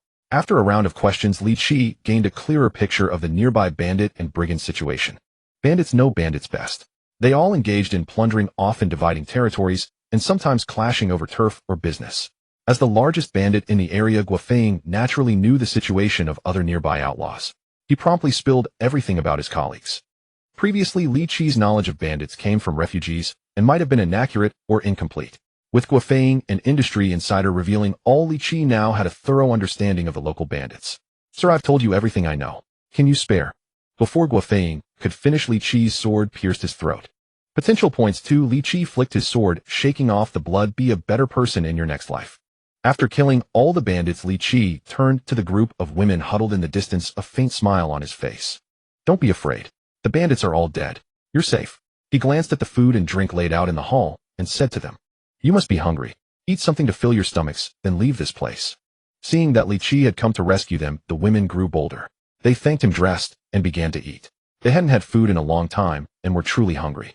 Li Qi paid no further attention to the rescued women and instead looked at his system interface. Potential points 53. His Cloud Crane Dance sword lower volume was at the mastery level, requiring 50 potential points to advance to the minor achievement stage.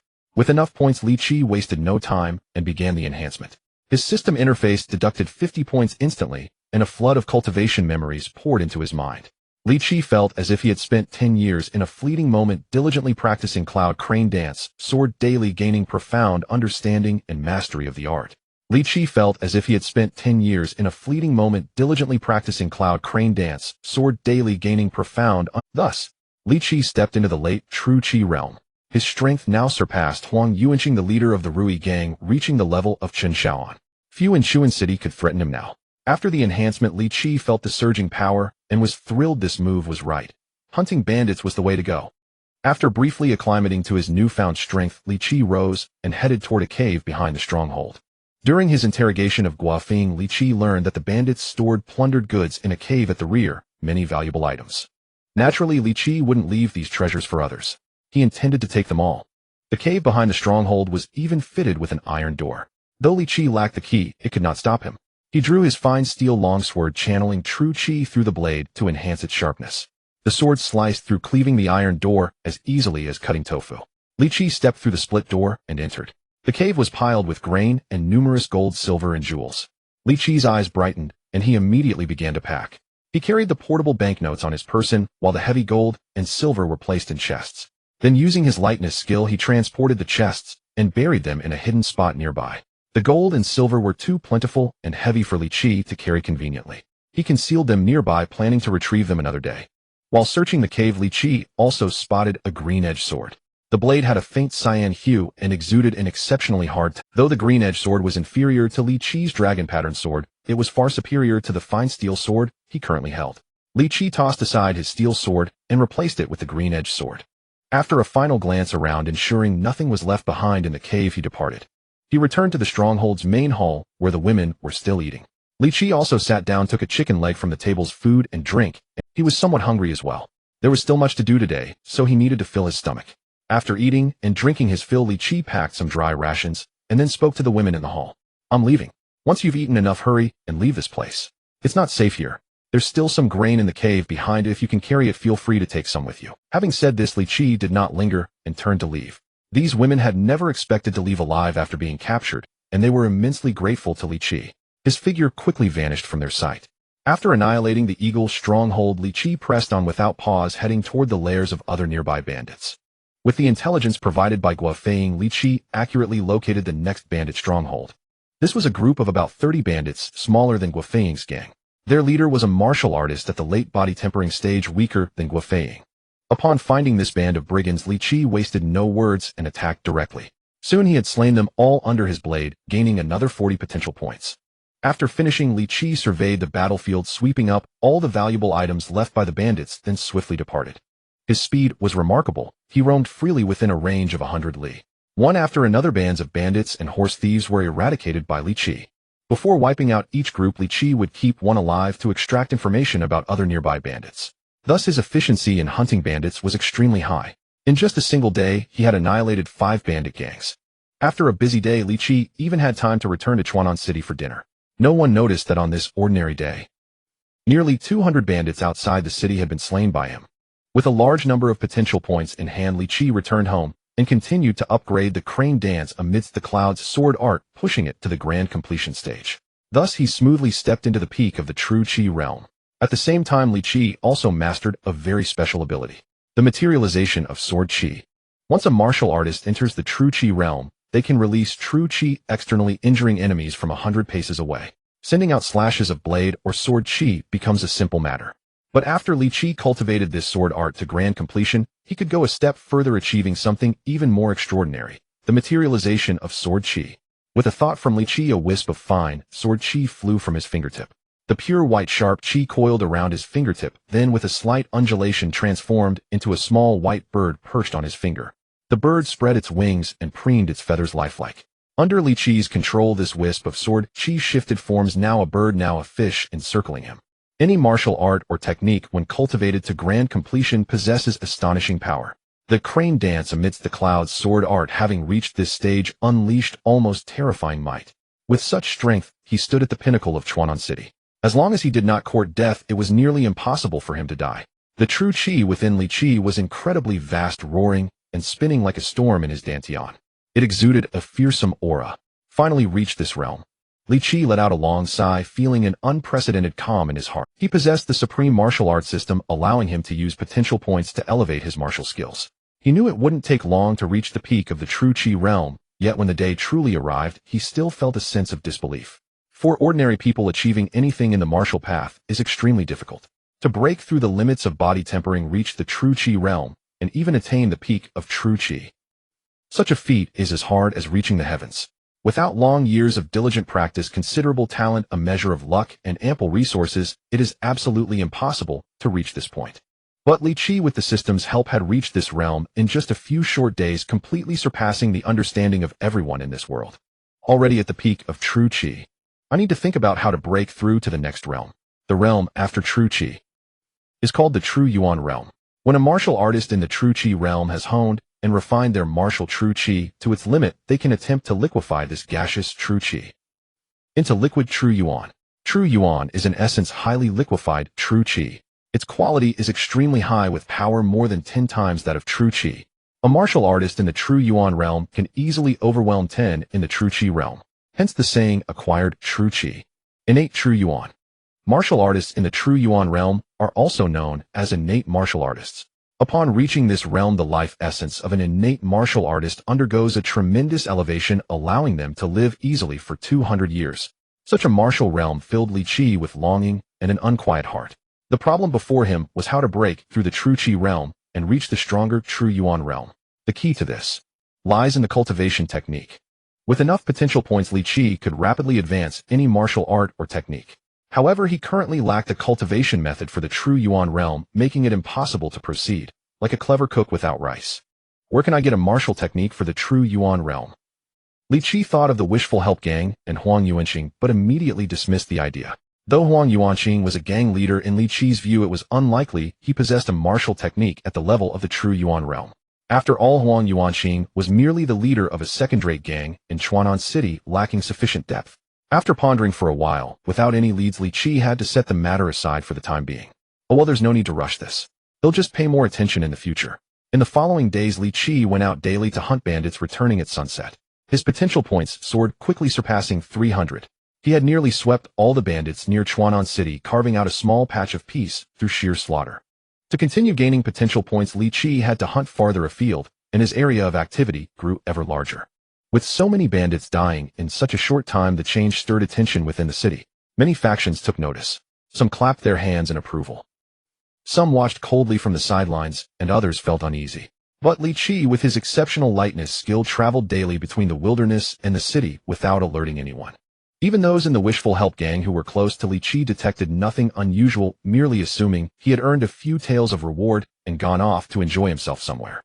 In all of Chuanan City, not a single person connected the bandits lying dead outside the city with Li Qi. On the fourth day, Li Qi went out of the city again to work. He soon spotted a target. A band of over 20 horse thieves was attacking a merchant caravan. The two sides were locked in battle, the clamor of fighting. Li Qi took a closer look and immediately sensed something unusual. Among these horse thieves was actually a martial artist of the true Qi realm. A true Qi realm horse thief. Interesting. A playful smile curled at the corner of Li Qi's mouth, and he immediately activated his lightness skill to charge forward. Generally speaking, those who engage in banditry in the wilderness are not exceptionally powerful. Reaching the peak of the body tempering realm is considered their limit. In recent days, over 100 bandits and horse thieves had fallen to Li Qi's blade, none of whom had reached the true Qi realm. A true Qi realm cultivator, regardless of location, is regarded as a formidable expert. They could easily sustain an entire sect, let alone lead a more comfortable and dignified. If a true Qi realm martial artist stooped to banditry, they would likely become the subject of endless ridicule. Yet today, Li Qi actually witnessed a true Qi realm bandit raiding a merchant caravan. Upon closer inspection, he realized this fellow was actually a mid-stage true Qi realm martial artist, making the situation all the more intriguing. After a brief moment of thought, Li Qi deduced the underlying reasons and decisively intervened. The bandits attacking the caravan all wore hoods concealing their faces, their eyes darting vigilantly in every direction. They also spotted Li Qi's figure. The true Qi realm bandit, seeing a black-clad figure charging at an astonishing speed, was momentarily stunned. True Qi realm. Upon witnessing Li Qi's speed far surpassing that of the body-tempering realm, he knew the newcomer was also a true Qi realm expert. The fact that this person dared to approach alone despite their numerical advantage signaled trouble. This is Windchaser Bandit's business. Stand aside, he bellowed, his voice echoing far into the distance. Li Qi paid no heed, maintaining his pace as he swiftly plunged into the midst of the bandit. Stop him. Don't let him interfere. The true Qi realm bandit shouted in fury, intensifying his assault on the caravan. He relentlessly targeted a caravan leader, yelling, "Kill them all, and leave immediately." Li Qi charged into the bandits, drawing his Azure Peak sword. A web of sword light enveloped several bandits, and in an instant the blade pierced through their bodies. Potential points 2, potential points 2, potential points 2. These bandits were remarkably powerful, all at least at the late stage of the body-tempering realm. It was highly unusual for such skilled individuals to resort to banditry. The bandit leader had initially assumed the newcomer was merely an ordinary, true Qi realm cultivator, confident that their numbers could hold him off. Yet within mere breaths, several of his men had fallen to this person's sword. Witnessing this, the caravan members realized the black-clad figure was an ally. Someone immediately cried out, "Reinforcements have arrived. Hold on, everyone." Hearing this, the caravan guards fought with renewed vigor against the bandits. The tide of battle turned swiftly. Enraged, the bandit leader turned his gaze toward the black-clad figure, wreaking havoc among his ranks. "It's all because of you. How dare you ruin my plans?" With a furious roar, the man's true Qi surged. His already robust frame swelled further, making him resemble an iron tower, exuding an imposing aura. Li Qi was then engaged with two bandits. His sword danced like a phantom, severing their necks at impossible angles and slaying them. Potential points 2, potential points 2. A sudden fierce surge of energy came from behind, aimed at Li Qi's back. Someone was attacking from the rear. Without turning his head, Li Qi slightly sidestepped and thrust his sword backward. Crane dance amidst clouds, sword art, wing sweeping autumn. Li Qi's sword technique unfolded with grace and agility, instantly blocking the enormous hand striking from behind. As the blade clashed with the palm, sparks flew and a metallic ring echoed. Moi! Li Qi raised an eyebrow in surprise. Since mastering his sword art, his blade could cleave through jade and sever metal, leaving nothing uncut. Yet when his sword struck the palm of the man behind him, he felt a hint of resistance, as if piercing thick cowhide. This was a defensive body-hardening technique. Li Qi understood. Martial artists who cultivate such techniques were rare, and those who were also true Qi realm cultivators were even rarer. In an instant, Li Qi intensified his force. His true Qi boiled and surged, erupting from the Azure Peak sword. The resistance vanished, and the blade effortlessly pierced through the bandit leader's palm. This strike not only pierced the bandit leader's palm, but also continued unimpeded, skewering his shoulder. Aya! The bandit leader let out a blood-curdling scream. He hadn't expected his defensive technique to be so easily shattered. Excruciating pain shot through his palm and shoulder. Peak true Qi realm. He finally discerned his opponent's cultivation level. A terrifying peak true Qi realm expert. Impossible. How could it be a peak true Qi realm expert? He found it hard to believe that he had encountered such a formidable foe here, one who effortlessly overpowered him. Li Qi slowly turned to face the towering true Qi realm bandit and said calmly, "Your defensive technique is not bad, but it still falls short." With that, Li Qi twisted his wrist and jerked the sword upward. The bandit leader's entire left arm was severed. "Ah!" The bandit leader let out a miserable shriek. Pressing his remaining hand against the stump, he stumbled backward, his face twisted in agony and terror. He ceased his struggle, turned, and fled, using his lightness skill to escape into the distance. Watching the fleeing leader, a mocking smile curled on Li Qi's lips. Instead of pursuing, he accelerated his slaughter of the ordinary band. Seeing their leader wounded and fleeing, the common bandits dared not confront Li Qi.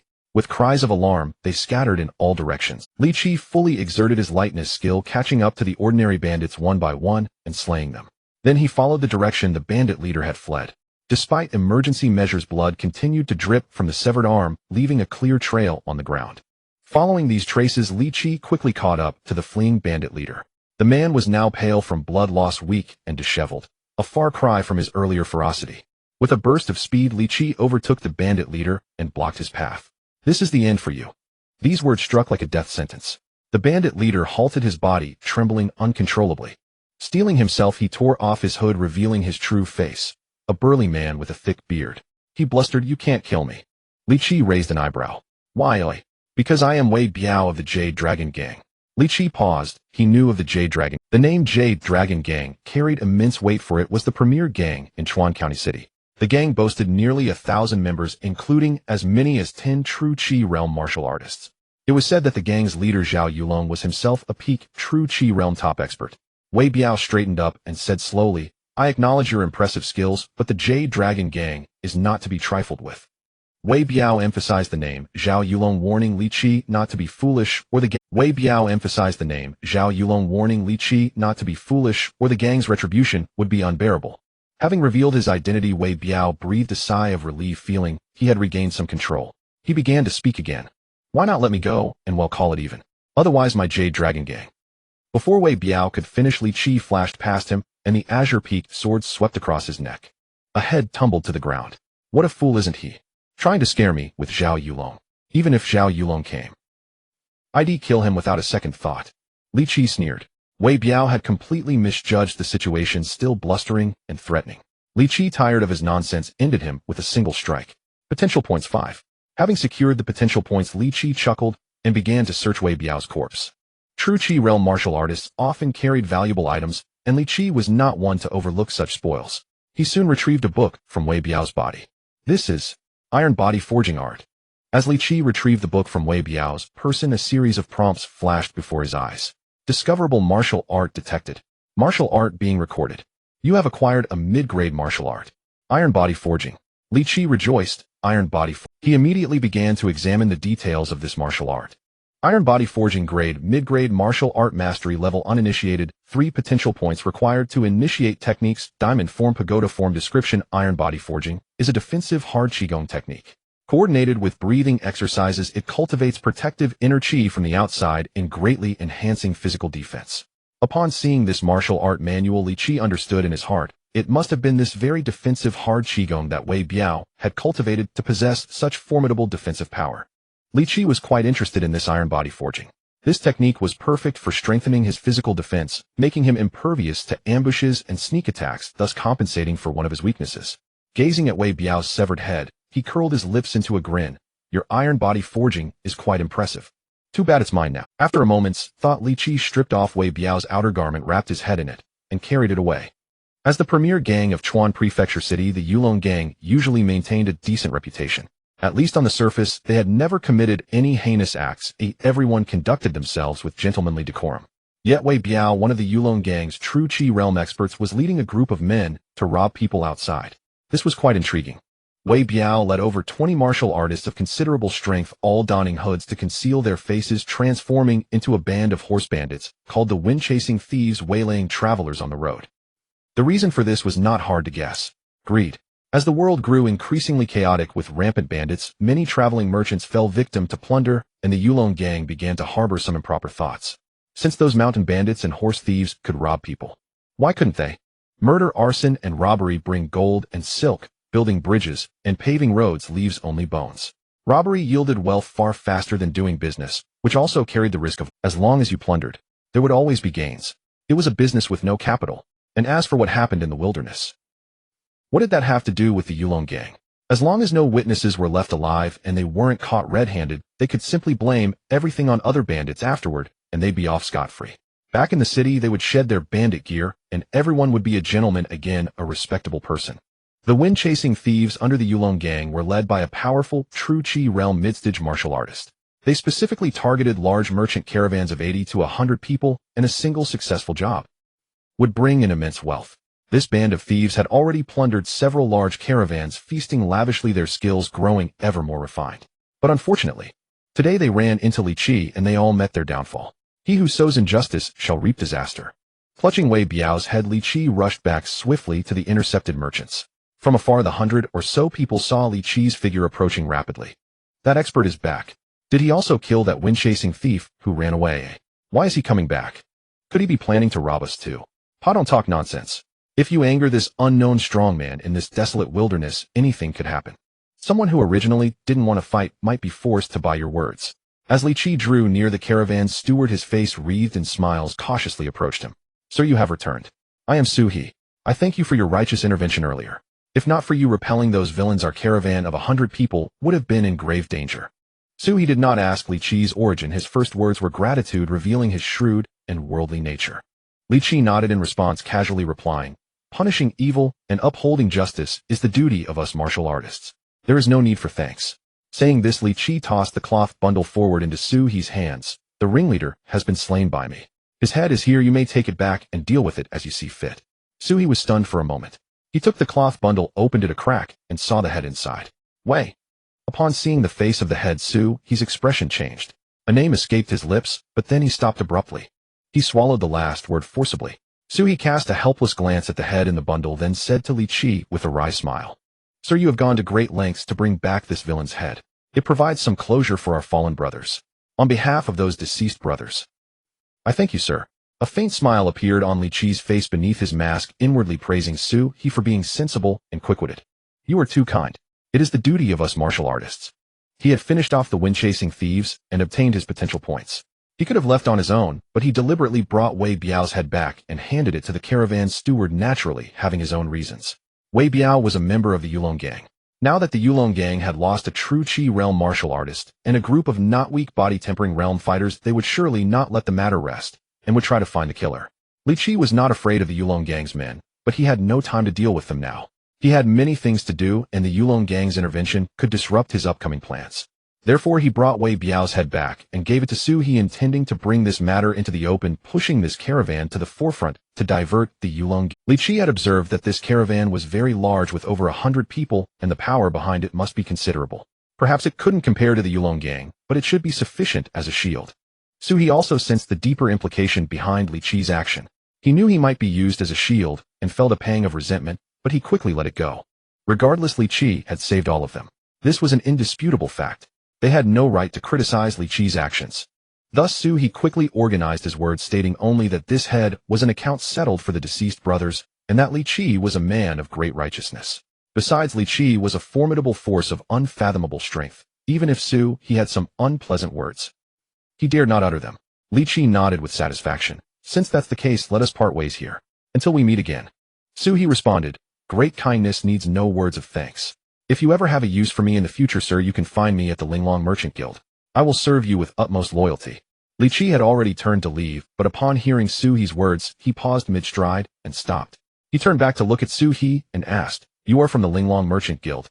Seeing Li Qi staring at him with piercing eyes, Su He felt an inexplicable panic and stammered, "I am indeed a junior steward of the Linglong Merchant Guild." Li Qi chuckled. "Well, as it happens, I do have something I need to trouble you with." Li Qi had long heard of the name Linglong Chamber of Commerce. It was a large-scale merchant guild with branches in many towns, and even in the city of Chuan the chamber had a presence. Li Qi had suspected that the merchant caravan's backing might be formidable, but he never imagined it would be the Linglong Chamber of Commerce, an unexpected delight. "Actually, I do have something to trouble you with." Hearing this, Su He's expression stiffened almost imperceptibly. She inwardly cursed herself for her loose tongue, regretting her earlier offer of devoted service. It was merely a parting pleasantry, and Su He hadn't expected Li Qi to take her up on it. Whenever she saw Li Qi, she felt an inexplicable sense of bewilderment. This man was not only of unfathomable strength, but also acted without restraint, always making unpredictable moves that left Su He feeling utterly passive. Meeting Li Qi's eager gaze, Su He could only steel herself and ask, "May I inquire what matter you have, sir?" "I wish to purchase a martial art technique for the True Essence realm." "A martial art technique for the True Essence realm?" Su He's voice cracked with astonishment. Li Qi nodded affirmatively. "Yes, a True Essence realm martial art technique. That is a high-grade martial art. Price is no object. If you have one, I will buy it." The Linglong Chamber of Commerce had a vast network and wide connections, making it the most likely source of a high-grade martial art. When Su He revealed she was from the Linglong Chamber of Commerce, Li Qi's heart leaped with joy. It was exactly what he needed. Su He's face twisted into a wry smile. "Sir, you have truly put me in a difficult position. A mid-grade technique would be manageable. I could procure one right now. But a high-grade martial art is far trickier." Li Qi chuckled. "Tricky, but not impossible." The value of a high-grade martial art far exceeded that of a mid-grade one. Once such a technique appeared, it would inevitably spark a frenzy among powerful martial artists. Arranging for the Linglong Chamber of Commerce to secure one for Li Qi was no small feat.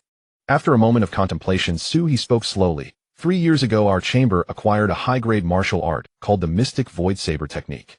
It attracted many experts to bid, and it was finally sold for 3,000 taels of gold. If you truly wish to buy a high-grade martial art directly from the Linglong Chamber of Commerce, I doubt it will cost less than that. Li Qi puffed out his chest, standing ramrod straight. "Money is no issue. 3,000 taels of gold won't be a problem for me." This was no boast from Li Qi, Over the past few days he had taken down over a dozen bands of mountain bandits and horse thieves, seizing their ill-gotten wealth. 3,000 taels of gold was not an unattainable sum for him. Even if he was still short of 3,000 taels, a bit more effort, hunting down more bandits and thieves, would bring in the money. Seeing Li Qi's extravagant wealth soon, he was taken aback then nodded. In that case I can promise that if the Linglong Chamber of Commerce obtains a high-grade martial art, we will prioritize trading it to you. You saved our lives, sir, so I will see this matter through. Upon my return I will immediately arrange for people to search for leads on high-grade martial. As soon as a high-grade martial art is in hand, I will send someone to contact you. Li Qi was thoroughly satisfied. After exchanging contact information, the two far from the caravan, Li Qi was in high spirits. He hadn't expected such a fruitful outing. The problem of where to find a high-grade martial art, which had weighed heavily on him, now seemed solvable. Keep hunting bandits. I can harvest potential points and gather the gold needed to buy the technique. In the following days Li Qi hunted bandits and horse thieves with increasing fervor, eliminating them on sight. Within 100 li of Chuan City, Li Qi had carved out a peaceful domain. Everyone knew that a formidable warrior was on a rampage hunting bandits so relentlessly that they lived in constant fear. Many bandits even renounced their ways, choosing to become honest folk. The world hailed him as a living bodhisattva. People were overwhelmed with gratitude toward this living bodhisattva, even erecting a shrine to offer incense and worship. But while others rejoiced, Li Qi grew displeased. His relentless slaughter had driven the remaining bandits to flee, scatter, or change professions. His business plummeted. What's going on? Where's your backbone? Your integrity? Just abandoning your ways on a whim. Are you kidding me? These days Li Qi could hardly find any trace of bandits. He had painstakingly located a mountain bandit stronghold only to find it deserted when he arrived. The bandits had vanished without a trace. Li Qi took a deep breath and sighed helplessly. Forget it. They're gone. Reformed. That's good, that's good. He turned around despondently and slowly left the place. But shortly after Li Qi departed, another group burst into the stronghold. Where is he? He stopped here just a moment ago, but has already left. That bastard's lightness skill is superb, but it's hard to catch up. No matter how good his lightness skill, he won't escape. He must pay the price. These intruders were none other than the experts of the Jade Dragon Gang. There were 5 of them in total, and one exuded an especially powerful aura, the gang leader, Zhao Yulong. Zhao Yulong strode to the center of the stronghold, his gaze sweeping over the empty space as he spoke in a chilling tone. Keep searching. Find that man, and kill him. Bandits and horse thieves had become scarce in the outer regions. Li Qi, no longer willing to waste time searching, decided to return to the county seat for a period of rest. The days of traveling had indeed left him weary. After washing up, Li Qi retired early for the night. The next day he rose at dawn feeling refreshed and invigorated, the exhaustion of his long journey completely. Yet as Li Qi pushed open his door intending to fetch some breakfast, he sensed something amiss. The atmosphere on the street today was off. A great number of soldiers were marching in formation, patrolling the streets. Li Qi's expression stiffened. He stopped an old man passing by and asked, "Elder, may I ask what is happening? Why are there so many soldiers here?" "They are the Divine Martial Army," the old man replied, glancing at Li Qi. "The Divine Martial Army has entered the city." The Divine Martial. Li Qi had never heard of this army before. He quickly inquired, "Young one has never heard of the Divine Martial Army. Elder, could you elaborate?" But the old man seemed deeply afraid of the Divine Martial Army. He spoke evasively, "Better not speak of them. If you can avoid it, don't mention them at all." Then he turned and left. Li Qi stared blankly at the retreating elder, shook his head, and headed towards his guild. The people in the guild must know something. He'll go ask there. Along the way, Li Qi saw many Divine Martial Army soldiers stationed at every street corner and thoroughfare, their eyes scanning back and forth. He also noticed that Divine Martial Army troops were stationed at the city gates, interrogating commoners entering and leaving the city. Observing these soldiers, Li Qi's brow furrowed slightly. Their gaze made him uncomfortable. The way they looked at the passing commoners was like wolves eyeing a flock of white rabbits. Soon Li Qi arrived at the Rui Guild's compound, where he saw Yin Wenshu, with whom he had recently grown closer, and asked, "Brother Wenshu, I need to ask something. Why has the Divine Martial Army suddenly entered the city?" Yin Wenshu replied helplessly, "What other reason could there be? As an official army, they are naturally here for the rebels." Rebels? Li Qi understood. He knew a large number of rebels were stationed in neighboring Fuping County. But why were these Divine Martial Army soldiers, instead of directly attacking the rebels in Fuping, coming to this Chuan County seat? Those soldiers guarded every street and thoroughfare, even deploying men at the city gates to interrogate suspicious individuals, as if they planned to garrison here for the... Moreover, the townspeople's attitude towards the Divine Martial Army was strange, seemingly fearful and taboo. Li Qi continued, "Brother Wenshu, do you know anything about this Divine Martial Army? I wonder why the people in the city seem so afraid of them." After Yin Wenshu's explanation, Li Qi understood the reason. Because the Divine Martial Army had a terrible reputation. As an official army of the Great Han Dynasty, suppressing bandits and rebels was their duty. However, the Divine Martial Army sometimes killed bandits and sometimes killed civilians. They had caused many tragedies. Yin Wenshu was tactful, but his meaning was clear. He was practically saying the Divine Martial Army killed innocents to claim credit. The Divine Martial Army was a truly brutal and fierce force whose cruelty and ruthlessness surpassed even that of tigers and wolves. The Divine Martial Army was a truly brutal and fierce force whose cruelty and ruthlessness surpassed even that of tigers and gossiping or commenting on the Divine Martial Army on the main road, if heard by their soldiers, could cost one their life. Yin Wenshu patted Li Qi on the shoulder and kindly reminded him, "Brotherly, although our Rui guild hasn't done anything out of line, we still have some friction with those Divine Martial Army people. Try not to clash with them during this time, or you'll suffer for it." I understand. Li Qi noticed that many of the guild brothers were present, but the guild leader and several high-ranking members were absent. He asked, "Where is the guild leader? Why don't I see him?" The guild leader was summoned by the Divine Martial Army people supposedly to discuss the suppression of the rebels. It's not just our Rui guild, the heads of the other major factions in the city were all called there too. Li Qi was startled and puzzled.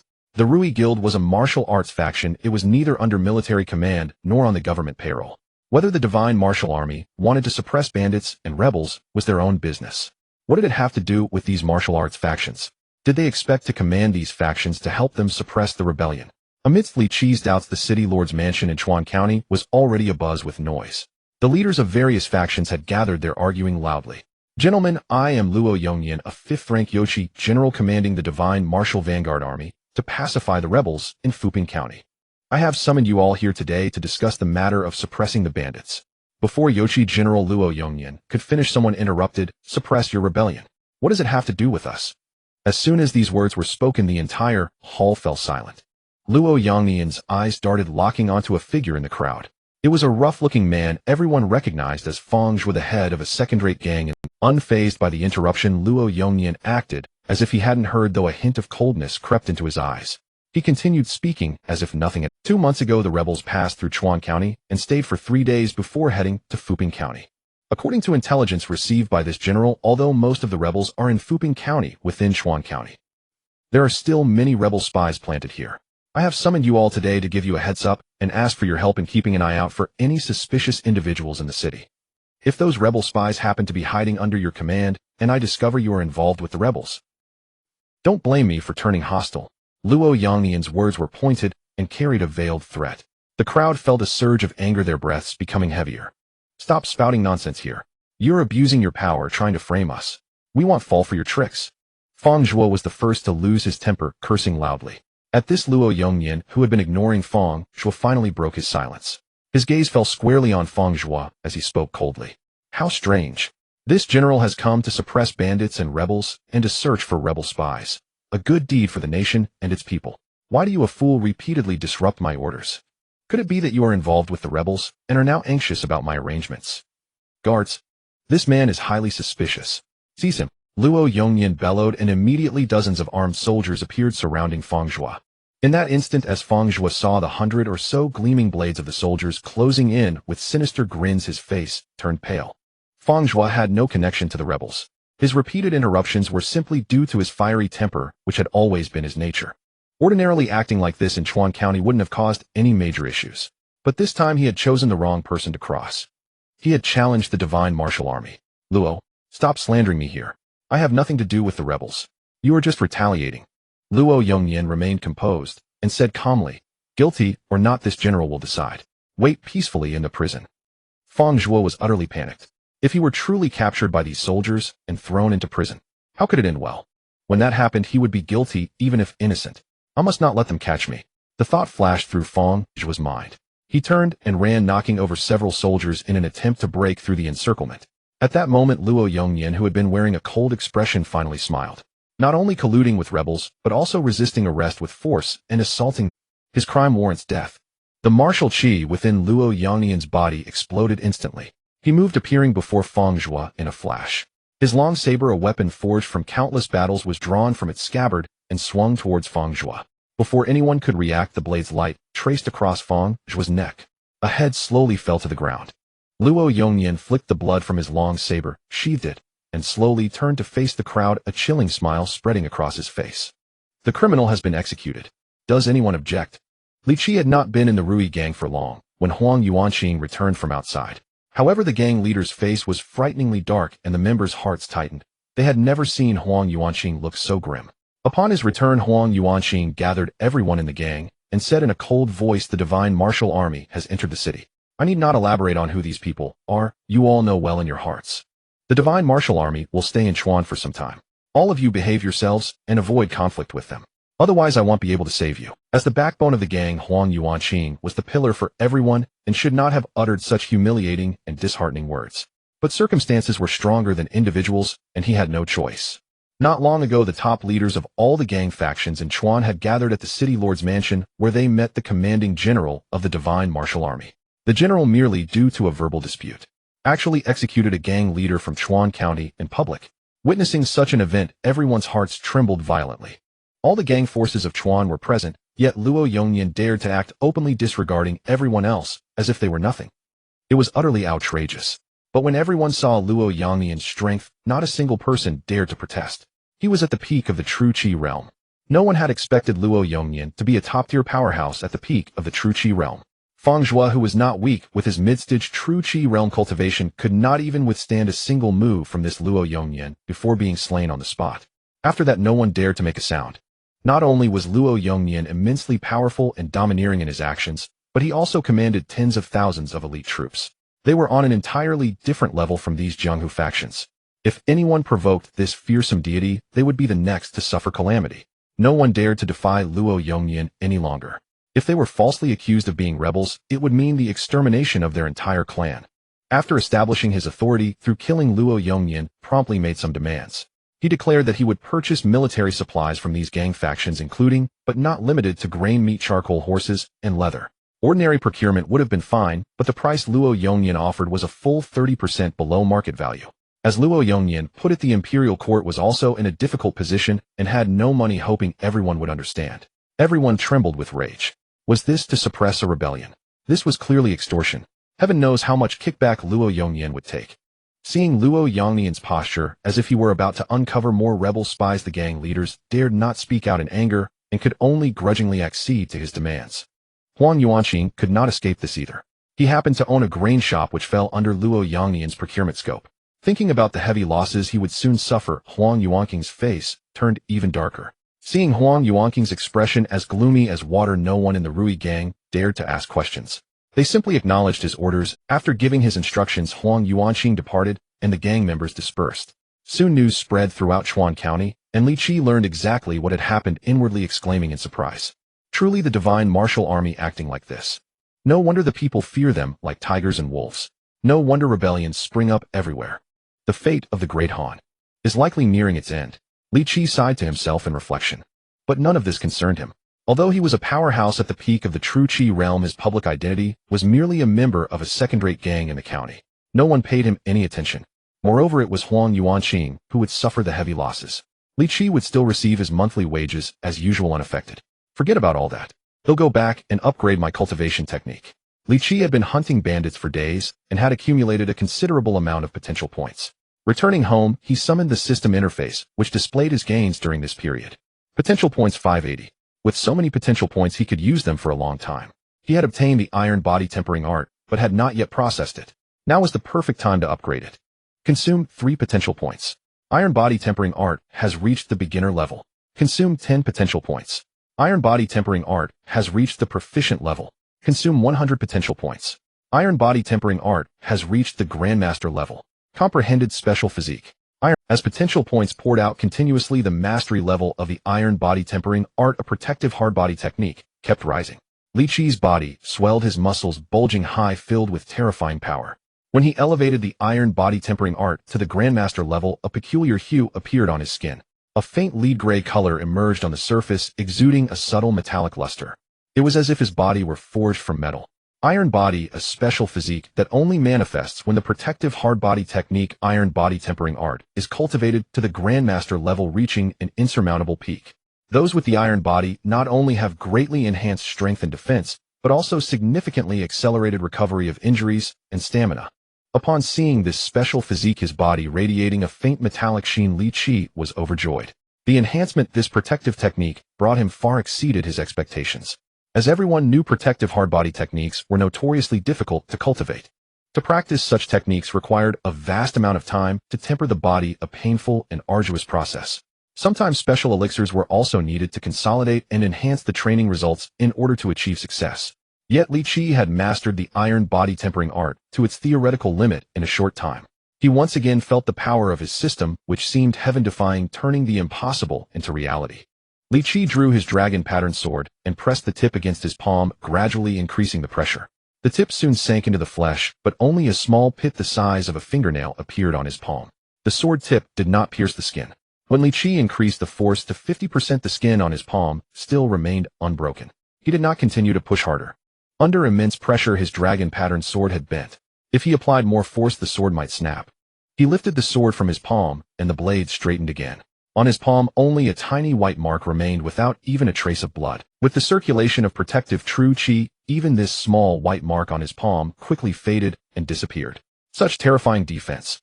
Li Qi compared in his mind if he were to face Wei Biao, that mid-stage true qi realm opponent again, his current physical defense could completely ignore the enemy's attacks.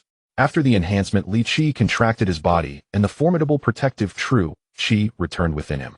His physique rapidly shrank back to its... Li Qi pushed open the door and said slowly, "Let's go check out the Linglong Merchant Association. I happen to have quite a bit of money on me." Li Qi had eliminated numerous bandits and horse thieves, burying the inconvenient gold and silver while carrying a considerable amount of portable banknotes. He now planned to liquidate his funds to purchase the items he needed. Although Li Qi had little contribution left in his faction, martial arts techniques in the Rui gang could be exchanged for gold and silver. However, he had come to disdain their limited and mediocre selection. His previous encounter with Su He from the Linglong Chamber of Commerce discussing the trade of superior martial arts had inspired him. The chamber's business scope was vast, including the sale of martial arts techniques. While acquiring superior techniques might be challenging, purchasing intermediate ones was trivial. Li Qi decided to procure more to refine his martial arts system. The Linglong Chamber of Commerce had a branch in Chuan City. Without disguising himself, Li Qi strode boldly to its entrance and walked in. "Sir, what would you like to purchase?" "I need some martial arts techniques no lower than intermediate grade." "We have those. This way, please." The attendant led Li Qi to a private chamber, brewed a pot of tea, and handed him an exquisite booklet. "Sir, here are the intermediate techniques available for trade. Take your time, let me know which one catches your interest." "All right." Li Qi opened it, and was impressed by the wealth of choices. Meteor sword, manual intermediate sword art, incredibly swift, when mastered the blade strikes like a meteor, elusive and unpredictable. Price 15 taels of gold. Dragon serpent gliding art, intermediate lightness skill with eerie footwork and body movements akin to a dragon or serpent, swift as lightning. Price 20 taels of gold. Profound ice palm, intermediate palm technique, delivering a chilling force like glacial ice that can freeze enemy. Price 25 taels of gold. The Linglong Chamber offered far more intermediate techniques than the Rui gang. Li Qi looked up surprised at the attendant. "You have quite a collection here." The attendant smiled proudly. "Of course, who within hundreds of li doesn't..." Li Qi looked up surprised at the attendant. "You have quite a collection here." The attendant smiled proudly. "Of course, who within hundreds of li doesn't know our Linglong Chamber? We certainly have many fine items." Li Qi nodded, contemplating which techniques he still needed. His lightness skill, grasshopper on grass, sufficed for travel and pursuit. His sword art, crane dance amid clouds, was formidable in combat. Additionally, his iron body had reached mastery, greatly enhancing his physical defense and recovery, making him resilient against encirclement and prolonged battles. With these three techniques, Li Qi had no glaring weaknesses. What else do I need? As he pondered, a technique caught his eye. Profound jade art. This was a unique health-preserving technique. Jade was a fine substance. Wearing it could ward off misfortune and evil, and it served as a medicinal herb, calming the mind, clearing heat, detoxifying, and healing wounds, treating insomnia and sores. Thus, the profound jade art could expel toxins, heal injuries, dispel evil, and even prolong life. Li Qi's current strength made him fearless in direct combat, and he could escape formidable foes with his lightness skill. His greatest fear was covert attacks. For instance, poisoning. This despicable tactic, when wielded by masters, was nearly undetectable. Li Qi couldn't guarantee he'd never fall victim. The profound jade art could neutralize all poisons, eliminating this risk. Li Qi decided on it along with a peculiar technique called mirror reflection. Mirror reflection allowed one to mimic others' appearances and movements while altering their aura. At a high level, it was like a mirror image, indistinguishable from the original. This technique resembled disguise arts, not only changing appearance, but also concealing one's presence, a divine skill when used well. Having settled on his purchases, Li Qi returned the booklet to the attendant. The profound jade art cost 40 taels of gold, while mirror reflection was even pricier at 60 taels. Li Qi pulled out a thick stack of banknotes and paid in full. 100 taels of gold was no small sum, prompting the branch manager to come and warmly attend to him. Forgive my negligence for not recognizing a distinguished guest. I am Su He, steward of the Chuan Linglong Chamber. Should you ever need my assistance, please do not hesitate. Li Qi found this amusing. He and Su He were old acquaintances. He had even saved Su He's life, yet Su He failed to recognize him. Previously, when traveling, Li Qi had concealed his face and used a false voice, so Su He hadn't identified him. Maintaining a calm demeanor, Li Qi said flatly, "The payment is settled. Give me the techniques." Su He offered an apologetic smile. "I'm afraid you'll need to wait a while. Martial arts techniques are extremely precious. They are not stored here. This is merely a branch unable to safeguard such valuable item." After the explanation, Li Qi understood the situation. The catalog listed nearly 100 intermediate techniques, which naturally couldn't be kept at the branch, but at the chamber's headquarters. With limited staff here, if word got out that this small branch held so many techniques, it would invite covetousness. Even a bloody raid overnight wouldn't be surprising. Only the headquarters could protect them. After Li Qi placed the order, experts would escort the purchase techniques. To ensure safe delivery, the route and timing were confidential, unknown even to Steward Su He. "Sir, perhaps you could wait a few days at home. Once the items arrive, I'll send someone to inform you." Li Qi shrugged. "Very well." He told the steward his address and departed. In the following days, Li Qi's life returned to tranquility, handling occasional tasks for the gang or studying martial arts content and fulfilled. However, days later, the divine martial army stirred, and a storm was quietly brewing across the city. In the turbulent times, soldiers and bandits ran rampant. So, what exactly were soldiers and bandits? Li Qi had never understood before, but now he did. Soldiers were bandits, and bandits were soldiers. After the divine martial army entered the city, they gave Li Qi a vivid demonstration of this truth. Just after collecting his monthly pay from the gang, Li Qi passed by the Leaning Jade Pavilion on his way home and found it unusually noisy. Many nearby residents had gathered, murmuring among themselves, "Alas, this is too tragic. After something like this, the Yin family will have a hard time ahead." The Yin family. There might not be a Yin family anymore. Alas. Enough, let's disperse. Loose lips sink ships. Say no more. Li Qi pushed through the crowd and froze on the spot. At the entrance of the Leaning Jade Pavilion hung a man with a hemp rope. Master Yin. Li Qi knew Master Yin well, a renowned wealthy gentry in the county town with a substantial fortune. A few days ago, after the Changle gang was defeated, the Leaning Jade Pavilion fell into Huang Yuanqing's hands. He later transferred it out, and it was sold to none other than Master Yin. At that time, Li Qi had planned to visit the Leaning Jade Pavilion to broaden his horizons, but upon learning it had changed hands, he lost interest and returned disappointed. Now when he saw it again, the owner of the Leaning Jade Pavilion was hanging at the front entrance. Upon closer inspection, Master Yan's body was covered in bruises, motionless, long dead. "Ah, this is..." Li Qi's eyes widened in disbelief. Had the owner of the Leaning Jade Pavilion simply died like that? And his corpse was suspended before the gate of the Leaning Jade Pavilion. Who had done this? After some inquiries, Li Qi finally understood. It was all because of the Divine Martial Army.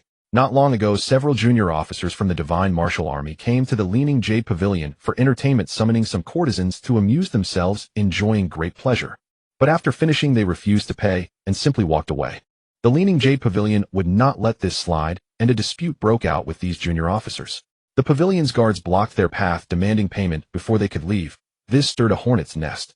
The Divine Martial Army had always been arrogant and overbearing. They were used to demanding money from others, never being asked for it. What if freeloading was justified? And next time they might not pay either. The fierce officers flew into a rage on the spot, drew their long blades, and slaughtered several ordinary guards, blood splattering everywhere. But even that did not satisfy them. They immediately dragged out the owner of the Leaning Jade Pavilion, beat him to death with their fists, and hung him in front of the establishment. So brutally savage. These are the Imperial troops of the Great Han. If even the Imperial soldiers were like this, then the Great Han was already rotten to the core. He stared at the old man suspended before the Leaning Jade Pavilion, feeling that this world was utterly absurd and ridiculous. Suddenly, Li Qi understood something. He finally realized why Huang Yuanqing had transferred all the assets of the Changle gang. Huang Yuanqing must have received prior intelligence, knowing that the Divine Martial Army would definitely come to Chuan County Town. Huang Yuanqing had foreseen what would happen today. If he hadn't transferred the Leaning Jade Pavilion in time, the one hanging at the entrance today would not be Master Yin, but Huang Yuanqing himself. On the very first day the Divine Martial Army entered Chuan County town, they killed Fong, Zhuo gang leader. If they found an excuse to kill Huang Yuanqing as well, it wouldn't be surprising. What a cunning fellow. Li Qi sighed. He had never thought much of Huang Yuanqing before. The man was merely the leader of a second-rate gang, and Li Qi's own strength had far surpassed his. But the cicadas sensed the autumn wind before it stirred. This old hand still had some tricks. Li Qi shook his head and turned away from the leaning jade pavilion. Incidents like Master Yan's were far from isolated. Similar tragedies unfolded everywhere, and the root cause of all this was the Divine Martial. By now Li Qi's impression of the Divine Martial Army had plummeted to its lowest point. Their actions were no different from the rebel army that had passed through Chuan 2 months ago. But what happened next further shattered Li Qi's perception of the Divine Martial Army. A large force of Divine Martial soldiers assembled and stormed into a small gang called the Blood Rainbow Hall, slaughtering over 100 members from top to bottom. The official reason given was the Blood Rainbow Hall had secretly harbored rebel spies and resisted arrest, so all were executed. This was an earth-shattering event. A gang had vanished in an instant with over 100 people killed right before everyone's eyes. This was no ordinary gang feud. In the underworld, matters were settled by the underworld. If the Blood Rainbow Hall had been destroyed by another gang, it would have been nothing. Gangs fell, and new ones rose constantly. But this time, the nature of the event was completely different. It was a military siege. Elite soldiers formed ranks, donned armor, and wielded sharp blades supported by strong bows and heavy crossbows, storming fortresses with unstoppable momentum. Few underworld forces could withstand such an onslaught, and the fact that a small gang had drawn a military siege deeply unnerved the other gangs in Chuan County town. If the Divine Martial Army targeted them next, what would they do? Panic spread through the streets. After breaching the Blood Rainbow Hall, the Divine Martial soldiers busily cleared the corpses and hauled out its possessions, including gold, silver, and jewels, each soldier beaming with joy. This sight only made the onlookers tremble in fear. The Divine Martial Army not only conquered the Blood Rainbow Hall, but also stripped it clean, leaving everyone too afraid to speak out. The claim of hidden rebel spies was likely a pretext. The real motive was to line their own pockets. Soon an even greater uproar ensued. Huang Yuanqing summoned all his gang members and announced something that no one could accept. The Divine Martial Army has just issued an order. Every gang in Chuan County town must send a 50-man squad to the Divine Martial Army to form a vanguard, assisting them in suppressing the— These words caused an uproar. On what grounds? Are we underworld gangs supposed to fight rebels? Tell them to go to hell. What the hell is the Divine Martial Army good for? They won't fight the rebels themselves, but send us. Damn them all. They're nothing but beasts. Inhumane. Utterly inhumane. In the city of Chuan, within a side hall of the city lord's mansion, two men sat facing each other across a long table upon which a pot of clear tea rested. You've stirred up quite a commotion, said Zhou Ru the prefect, taking a delicate sip of tea as he spoke calmly. Across from him, Luo Yongnian let out a chuckle, his expression nonchalant. What commotion? I merely dealt with some useless rogues of the Jianghu. What commotion could that cause? Not long ago, Luo Yongnian had once again summoned all the gang leaders in the city and announced a major event. He demanded that every gang dispatch a portion of their forces to assist him in attacking the rebels at Fuping County, which immediately sparked fierce opposition. Luo Yongnian then presented his reasoning. Since the Blood Rainbow Hall harbored rebel spies, who can guarantee that other gangs in the city don't have spies lurking within? Clearing your name is simple. Each gang must send some men to attack the rebels. Severing a rebel's head will be your pledge of loyalty, proof of your innocence. If anyone hesitates or refuses to comply, then you become highly suspect. The Divine Martial Army showed no mercy toward the suspicious. They would either cast them into prison or execute them on the spot, just as they had done with the Blood Rainbow Hall. The Divine Martial Army had just annihilated the Blood Rainbow Hall, arriving with an aura of overwhelming terror. With the Blood Rainbow Hall's members' bodies still warm, no one wished to follow in their footsteps. Though all harbored deep resentment in their hearts, the situation favored the powerful, leaving them no choice but to acquiesce. Recalling the aggrieved expressions of those Jianghu ruffians, Luo Yongnian found it utterly amusing. He tilted his head back and downed a cup of clear tea, feeling a surge of satisfaction. The Divine Martial Army could have marched directly to attack Fuping County without entering the city, but he had chosen to— How could he let such a tempting morsel slip by? Naturally, he would not miss such an opportunity. And things had gone smoothly indeed. With just a little pressure on these Jianghu gangs, endless benefits came flowing in. In merely 7 days stationed in Chuan City, the Divine Martial Army had gained more benefits than Luo Yongnian's 3 years of salary. How could this not fill him with joy? With the gains from these past days, he now had the means to curry favor with higher-ups, and he believed his official rank could still rise further. Luo Yongnian glanced at the prefect before him, his expression softening as he spoke amiably. These Jianghu ruffians disregard the law and often stir up trouble. By taking this chance to rein them in and reduce their numbers, they will surely behave much better in the future. This is also for your benefit, Lord Zhou. Governing Chuan is no easy task. Though I am but a crude military man, I am willing to share your burden. Luo Yongnian's words were flawlessly delivered, polished and pleasing, yet Zhou Ru remained unmoved, continuing to sip his tea. Luo Yongnian pressed on, the Divine Martial Army's temporary stay in Chuan has surely caused you some trouble, Lord Zhou. If you do not mind, I have some local specialties from my hometown. I will have a few sturdy soldiers deliver them to you shortly. At this, a faint smile appeared on Zhou Ru's face as he took a delicate sip of tea. You are too generous, Lord Luo. While the atmosphere in the city lord's mansion was harmonious, the entire city of Chuan was thrown into turmoil. A piece of news spread rapidly through the city. The gangs were being forced to attack the rebels. This was an utter absurdity. Jianghu outlaws having to worry about imperial affairs and march against rebels. Such a thing had never happened before. Yet here it was a reality. Inside the Rui gang, chaos reigned with voices raised in anger and protest. This matter is settled. I will soon decide who will go to attack the rebels, declared Huang Yuanqing. When Li Qi heard the words attack the rebels, a strange sensation surged within him. A bloodshot gleam appeared in his eyes, seething with murderous intent, threatening to erupt, while an overwhelming hatred flooded his heart. Sensing this abnormality, Li Qi was startled and immediately suppressed the inexplicable killing intent. What was that? What's wrong with me? A thin sheen of sweat broke out on Li Qi's forehead. He quickly examined himself for any irregularities and soon understood the cause. His predecessor's life had been fraught with misfortune. Not only had he endured poverty and hardship, lost his mother early, but his father had also perished at the hands of the rebels. This was the final straw that broke the camel's back, causing a drastic shift in his predecessor's personality. Overnight, the timid and useless scholar died, and a desperate outlaw emerged in the Jianghu. A father's murder was an irreconcilable enmity. This deep-seated hatred had always lurked within the depths of his predecessor's body, never fading. When Huang Yuanqing spoke the words attack the rebels, it directly triggered this hatred, which erupted, instantly shaking Li Qi's mind. So this is your hatred, isn't it? Li Qi felt a sense of relief. I have inherited your body and bear your karma. Rest in peace. Regarding the matter of attacking the rebels, Li Qi was not as angry or resistant as the others in the gang. In fact, he felt like laughing. Just earlier, he had been frustrated that having turned from a bandit to a law-abiding citizen, there were no more outlaws to kill and no way to harvest potential points. But now an opportunity had come knocking. A battlefield where tens of thousands clashed in bloody combat was for Li Qi an absolute. Even if he did nothing but stroll through the battlefield, he would harvest thousands of potential points. Wasn't this far more comfortable than scouring the mountains for bandits and horse thieves? The efficiency of harvesting potential points had increased 100-fold. Li Qi had ordered a top-tier martial art from the Linglong Hall and also purchased 2 mid-tier ones. He had many places to spend potential points. This was truly a pillow offered just as drowsiness set in. How generous the heavens are to me. Li Qi clapped his hands in satisfaction, his heart so light he wished he could drink 3 cups to celebrate. Now Huang Yuanqing began calling out names. Those whose names were called would have to report to the Divine Martial Army and head to the battlefield. Jiang Xi, Liao Honglang, Qiu Wu, Gui Mingxiu. As the names were read one by one, those called wore mournful faces, while those not yet named shrank back, hoping gang leader Huang wouldn't know. Soon Li Qi's name was also called. A flicker of joy passed through him as he thought, now I don't have to find a way to sneak into this group. After a short while, the roll call ended. 50 unfortunate souls had been chosen, while the rest breathed sighs of relief.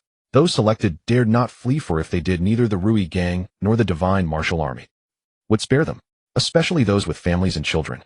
All right, go home and prepare. Report to the Divine Martial Army tomorrow. After counting the heads, Huang Yuanqing lost interest and turned away, leaving the crowd with varied expressions. Alas, this Divine Martial Army is truly despicable, pulling such a stunt. First Feng Zhuo was killed, then the Blood Rainbow Hall was eliminated, and now this happens. A curse on them. If I weren't outmatched, I'd fight them to the death.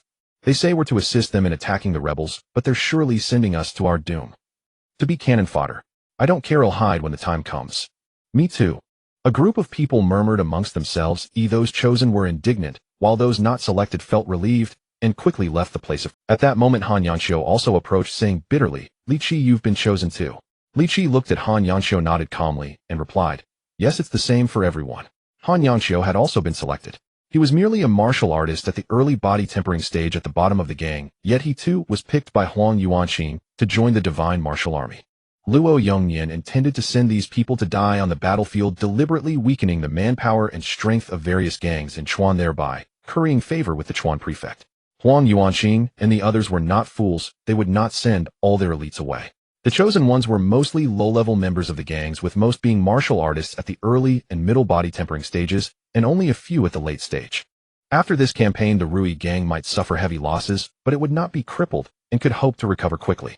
Amidst the clashes and maneuvers of various forces, these low-level members had no power to decide their own fate. They were merely pawns used for bargaining and exchange.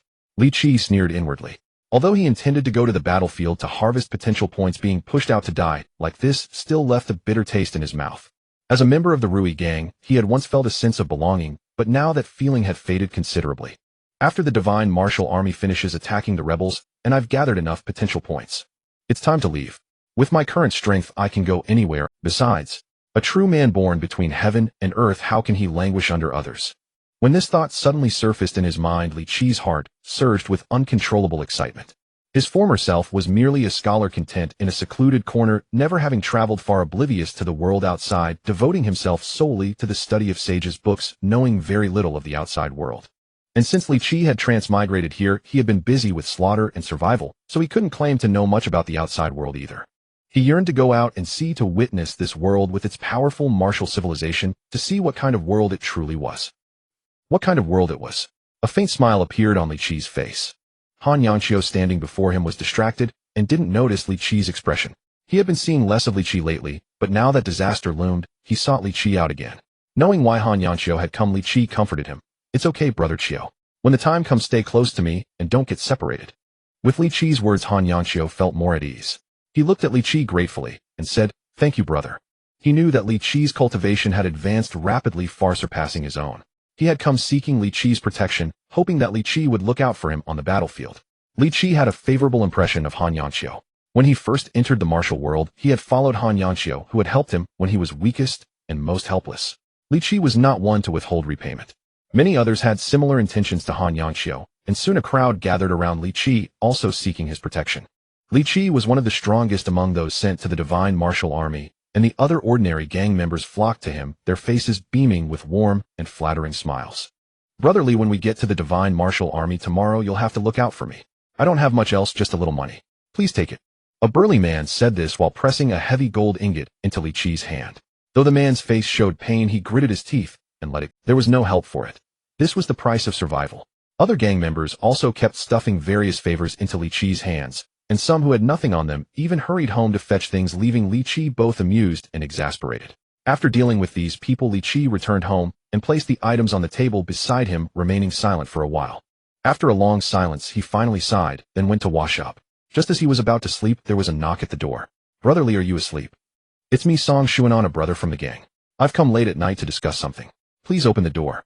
Li Qi rubbed his eyes and opened the door, seeing Song Shunan's smiling face. He recognized this man. He was also one of those going to the Divine Martial Army tomorrow. "Brother Xuanan, please come in. What brings you here?" Song Shunan's late-night visit surprised Li Qi, and he asked. Song Xunan gave a wry smile. "It's about tomorrow's matter. I have nothing of value to offer except for this family heirloom martial art. I have nothing else worthy to give." With that, Song Xunan took out a scroll from his bosom and handed it to Li Qi. Li Qi took it and saw 5 large characters: the art of qi circulation through mountains and rivers. Song Xunan smiled faintly. "Indeed, this is the art of qi circulation through mountains and rivers, a family heirloom martial art of the Song family. It can greatly increase one's total true qi and the recovery rate of true qi. It is a secret technique of the true qi realm. Unfortunately, the later generations of the Song family have been unworthy, and for several generations no one has broken through the body tempering limit to enter the true qi realm, leaving this family's ultimate art neglected. Today I present this secret technique to you, Brother Li, hoping that you will protect me when we go to the Divine Martial Army tomorrow." Song Xunan slowly explained the reason, his face full of regret and shame. He had seen many in the gang trying to win Li Qi's favor, and he too wanted Li Qi's protection, but he had no silver to offer. Although the gang had given him 3 taels of gold a few days ago, he owed many debts, and that money had already gone to repay them. Now the only thing he had to offer was this family secret technique. So he had rushed home, copied it out, and brought it to Li Qi. Song Xunan had thought it through clearly. He had no talent for martial arts. After years of practice, he was only at the middle body tempering stage with mediocre strength, unlikely to survive on the battlefield. Thus, he would use the art of qi circulation through mountains and rivers as a bargaining chip to secure Li Qi's protection. he would survive. As long as he lived, he could continue to practice martial arts, slowly break through realms, and one day have the chance to cultivate this art of chi circulation through mountains and rivers. But if he died, then he would have nothing. This technique would only be buried with him in his coffin. After delivering the secret manual, Song Xunan exchanged a few pleasantries and left, leaving Li Qi dumbfounded. Li Qi had never imagined that being sent to attack the rebels would not only bring him a considerable amount of wealth, but also a secret technique of the true Qi realm. A recordable martial art has been discovered. Recording martial art. You have obtained a mid-grade martial art. The art of Qi circulation through mountains and rivers. When joining a gang, some people like Li Qi had no foundation in martial arts, and their combat power was nearly zero. But many others came with skills already learned, possessing martial prowess. Without any real ability, joining a gang could easily lead to Little did Li Qi expect that Song Xunan, who usually kept a low profile in the Rui gang, actually possessed a mid-grade secret art. This was far more valuable than an ordinary mid-grade martial art. Mountain and River Qi Circulation Art, grade mid-grade martial art mastery level, not yet learned 3 potential points to learn techniques, none description. This is a secret art for the true Qi realm, imitating the flow and veins of mountains and rivers to absorb their essence, greatly enhancing one's inner martial true Qi. When mastered, it can greatly increase total true Qi and recovery speed. After carefully reading the description of this secret art, Li Qi's eyes lit up. Even when he was at the Linglong Chamber of Commerce, Li Qi had never seen such a secret art. Now he unexpectedly had one in his hands. He glanced at the system. Potential points 392, with nearly 400 points, enough to fully upgrade a mid-grade martial art. He immediately began to consumed 3 potential points. Mountain and River Qi Circulation Art learned. Consumed 10 potential points. Mountain and River Qi Circulation Art reached proficiency. Consumed 100 potential points. Mountain and River Qi Circulation Art mastered. After mastering this art, Li Qi felt the true Qi within him surging like a mighty river, endless and unceasing. He had already reached the peak of the true Qi realm, with his martial true Qi at its absolute limit, with no room for further progress. But after cultivating the secret art, his true Qi surged once more. The total volume had increased by 3 times. What an incredible secret art. I never imagined it would have such an effect. Carefully sensing the vastly increased true Qi within, Li Qi marveled. With such a terrifying total amount of true Qi, he could easily overwhelm several experts of the same realm. Even against a true Yuan realm innate martial artist, he might not be without a chance to fight.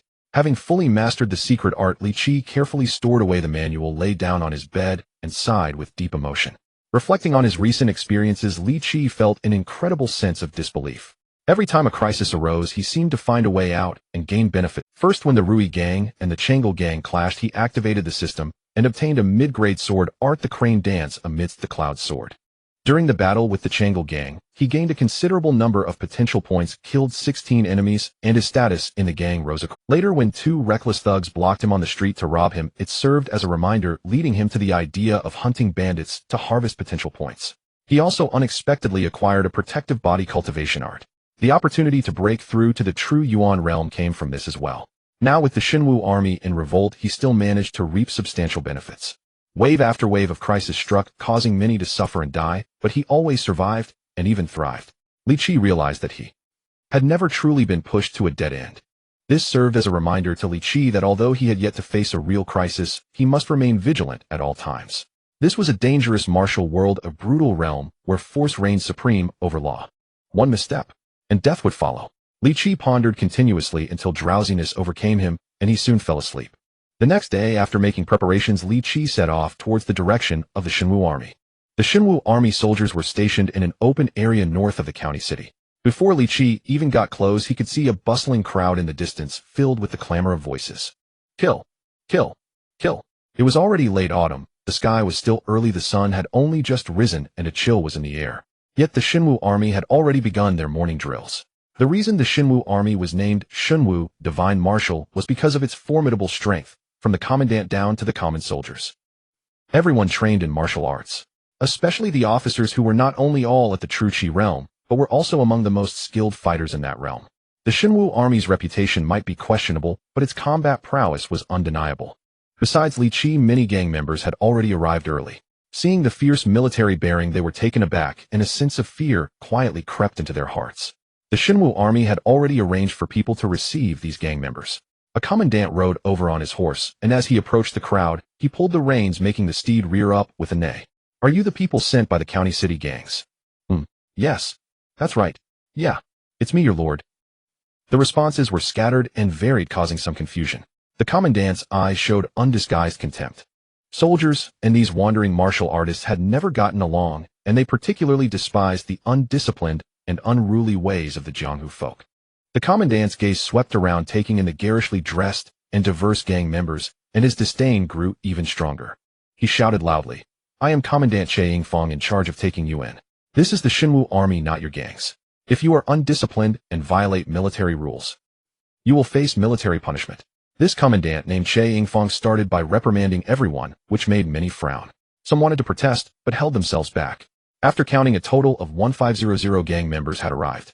But they were not allowed into the Xinwu army camp. Instead, an area outside was designated for them, with soldiers stationed nearby to monitor them and prevent trouble. What are they doing? Just leaving us out here. What's that look they're giving us? Like we're thieves. I'm thirsty, I want water. I need to take a shit. So boring. The crowd buzzed with discontent, a chorus of complaints rising up. Li Qi, however, found a quiet spot, closed his eyes, and sat in meditation, continuously circulating the true qi within him to familiarize himself with his power, completely undisturbed by the surrounding noise. In his eyes, most of these people would not survive the battlefield. They were just mobile potential points, while they could still make noise. Let them shout a little more. The members of the Rui gang naturally gathered together with many people around Li Qi. Seeing his calm and composed demeanor, they also felt more settled and were less noisy. Time passed slowly. When the sun was high in the sky and the air grew a little warmer, the Xinwu army finally made a move. Che Yingfang rode over and shouted loudly, "Everyone listen up. We depart immediately, heading to Fuping County. Prepare to attack the rebel army." After the various gangs from the county town had all assembled, the divine martial army paid them scant attention. They were given neither pre-battle drills nor standard-issue weapons and armor, only a meager supply of dried rations and water. These men were then sent into battle. It was utterly farcical. Such an attitude made Li Qi frown deeply. It seems the divine martial army truly intends to use these people as cannon fodder. For cannon fodder. Is there any need for battle drills? No, not at all. Even issuing them a set of weapons and armor would be a waste. A cold sneer curled Li Qi's lips. He packed his belongings and set off. The grand army began its march. Over 20,000 soldiers of the divine martial army departed from the city gates, advancing northward toward Fuping County in a vast, imposing column. The soldiers stood as straight as pines, gripping their long spears, the blades glinting with a cold light. War horses neighed, hooves thundered like rolling drums, and the iron cavalry surged like a tide, galloping along the official road outside the city. But the other group presented a starkly contrasting scene. This motley crew consisted of men both young and old, clad in garish clothing and wielding an odd assortment of weapons. They trudged along the road, cursing and grumbling. They looked like a bunch of loafers. The soldiers beside them cast sidelong glances, their faces undisguised with contempt and disdain, as if ashamed to be seen with them. This strange composite army made its way toward Fuping County, its movement causing quite a stir and alerting numerous spies. Upon discovering the divine martial army's trail, these spies immediately turned back and raced toward Fuping County to report the situation. This strange composite army made its way toward Fuping County, its movement causing quite a stir and alerting numerous spies. Upon discovering the divine martial army's trail, these spies immediately turned back and raced toward Fuping County. The two armies faced off, a chilling aura of slaughter permeating the heavens and earth. Banners fluttered in the wind, armor clashed, and weapons clanged with a metallic resonance. Before the divine martial army's formation, a man clad in black armor, wielding a long saber that had seen countless battles with eyes like blazing torches, exuded authority and composure. He rode his horse forward and thundered, "Rebellious whelps, surrender at once, and your lives will be spared." This man was Luo Yongyan. His roar, infused with true qi, materialized into tangible sound waves that swept across the land. A rebel officer from Fuping also stepped forward and shouted, "Heaven and earth are unkind, treating all creatures as straw dogs. Imperial authority is without justice, viewing the common people as worthless grass. Today we gather in righteous cause, vowing to shatter this injustice and restore peace to the world." The two armies hurled insults at each other, each condemning the other's wrongs, seeking to subdue their foe without a fight. Li Qi, listening below, nearly burst out laughing. Each side spoke with an air of righteousness, as if only they could represent justice and righteousness, while the other were traitors. But in truth, both were equally reprehensible, neither better than the other. Whether it was the rebels' actions or the Imperial Army's conduct, both were contemptible, the pot calling the kettle black. Neither had the right to mock the other. If circumstances permitted, Li Qi would have loved to grab a bucket of popcorn and sit down to enjoy the spectacle of these two factions bickering. After a long exchange of insults, Luo Yongnian lost his patience. He sneered, "Since you are so obstinate, do not blame me for being ruthless. All troops hear my command. Charge! Kill them all." From the rebel side, a roar of battle cries erupted. The city gates swung open, and a flood of cavalry and infantry poured out. The rebels, outnumbering the imperial forces, charged directly out of the city to attack. Soldiers of the Divine Martial Army clashed with the rebels, and Li Qi's group was no exception. Colonel Che Yingfang, the overseer of the gang members, shouted, "Everyone hear my command. Follow the army and charge the rebels. Retreat, and you die." Hundreds of archers had already drawn their bows, arrows aimed at the crowd. If anyone dared to retreat, they would loose their arrows. Given the circumstances, resistance was futile. Despite their extreme reluctance, the men had no choice but to shout and charge toward the rebels. Thus, the great battle between the Divine Martial Army and the rebels erupted in full force. Soldiers thrust their long spears in formation, piercing the enemies before them. Bodies were easily skewered, and one spear would sometimes impale several men, stringing them together like candied hawthorns on a stick. Axe wielders and swordsmen hacked relentlessly, sending severed limbs and heads flying high into the air. Cavalry charged back and forth, crushing many to the ground, their bones shattered before being trampled into pulp beneath the iron hooves of the horses. From the city walls, crossbows and bows rained down arrows, while massive stones were hurled from above. Those below were either pierced by arrows or crushed into meat paste by the falling boulders. The battlefield, with tens of thousands of men, had become a giant meat grinder, with lives being snuffed out every moment. On such a field, individual martial prowess was greatly diminished. What use was it if you had trained your martial arts well? Could you withstand blades and swords? Could you then endure the impact of a falling boulder? Could you kill 10 men? Then could you kill 100? 1,000? Without a considerable level of martial power, it was impossible to alter the tide of battle or break free from this chaos. At that moment, Li Qi's potential points were increasing at an astonishing rate. In just a few breaths, they had already exceeded 100. At this rate, it won't be long before potential points break 1,000. Watching his potential points skyrocket like a rocket, Li Qi's heart raced with excitement, and an irrepressible smile spread across his face. A spear thrust from his left front. Li Qi sidestepped slightly, evading the rebel's attack, then lightly thrust his dragon-patterned sword forward, piercing the rebel's throat. Several more rebels rushed at him, but Li Qi's easily dispatched them as well. The gang members who had previously sought his protection also gathered around him. Li Qi's lent a helping hand when he could. From start to finish, Li Qi's displayed only the peak of the body tempering stage, along with his exquisitely refined swordsmanship. His formidable and terrifying martial true Qi remained concealed within. No one present realized that before them stood a top-tier powerhouse at the peak of the true Qi stage. Che Yingfang directed from the rear, ordering the gang members to charge wherever the rebels were most numerous, using them to divert the main force of the Divine Martial Army. Many perished in the process. But after several observations, Che Yingfang noticed something amiss. No matter which rebel unit they faced, a small group within the gang members always managed to survive and even kill the rebels. He also noticed Li Qi a flicker of surprise in his eyes. This lad possesses such swordsmanship. The Divine Martial Army and the rebel forces were locked in a bloody battle, both sides driven to a frenzy, each soldier striving with every means to slaughter the enemy before them. A rebel soldier of considerable martial skill brandished his long spear, its tip piercing through a Divine Martial soldier, hoisting him up like a piece of cured meat. The impaled soldier, still alive, had not even let out a scream before the rebel warrior shook his spear and flung him away, sending him crashing into and toppling several nearby Divine Martial soldiers. Divine Martial Army. A pack of useless dogs. This skilled rebel, a colonel himself, possessed outstanding combat prowess among the rebels and could easily overpower ordinary soldiers on the battlefield. After toppling several Divine Martial soldiers, he set his sights on a peculiar group. These men wore no armor, wielded a motley assortment of weapons that were not standard military issue, and their formation was a chaotic mess, an utterly laughable sight. These ragtag troops must be the unlucky bastards mentioned in the reports. A flicker of mockery gleamed in the rebel colonel's eye. The news that the Divine Martial Army had hastily conscripted many gang members as cannon fodder had caused quite a stir, reaching even the nearby rebel camps. Upon seeing this group, they immediately recognized their identity. Poor wretches. This is no place for you. Let me send you on your way. A bloodthirsty glint flashed across the rebel colonel's face as he leveled his spear and charged straight at them.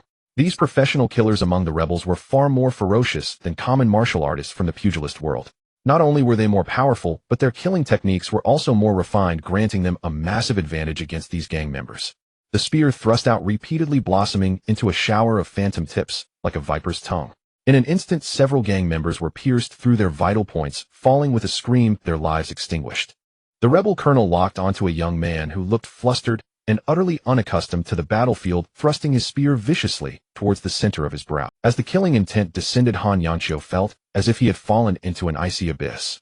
He tried to dodge, but his opponent was a martial artist at the peak of the body tempering stage, far superior in strength, and his spear technique was masterful. Can't dodge. It's over. Between life and death, Han Yanqiu's face turned deathly pale. But at that moment, a long sword thrust out from an angle behind him. The sword tip and the spear point clashed heavily, sending sparks flying, blocking the sudden strike. The spearman grunted in surprise, only to see a brilliant flash of sword light before his eyes.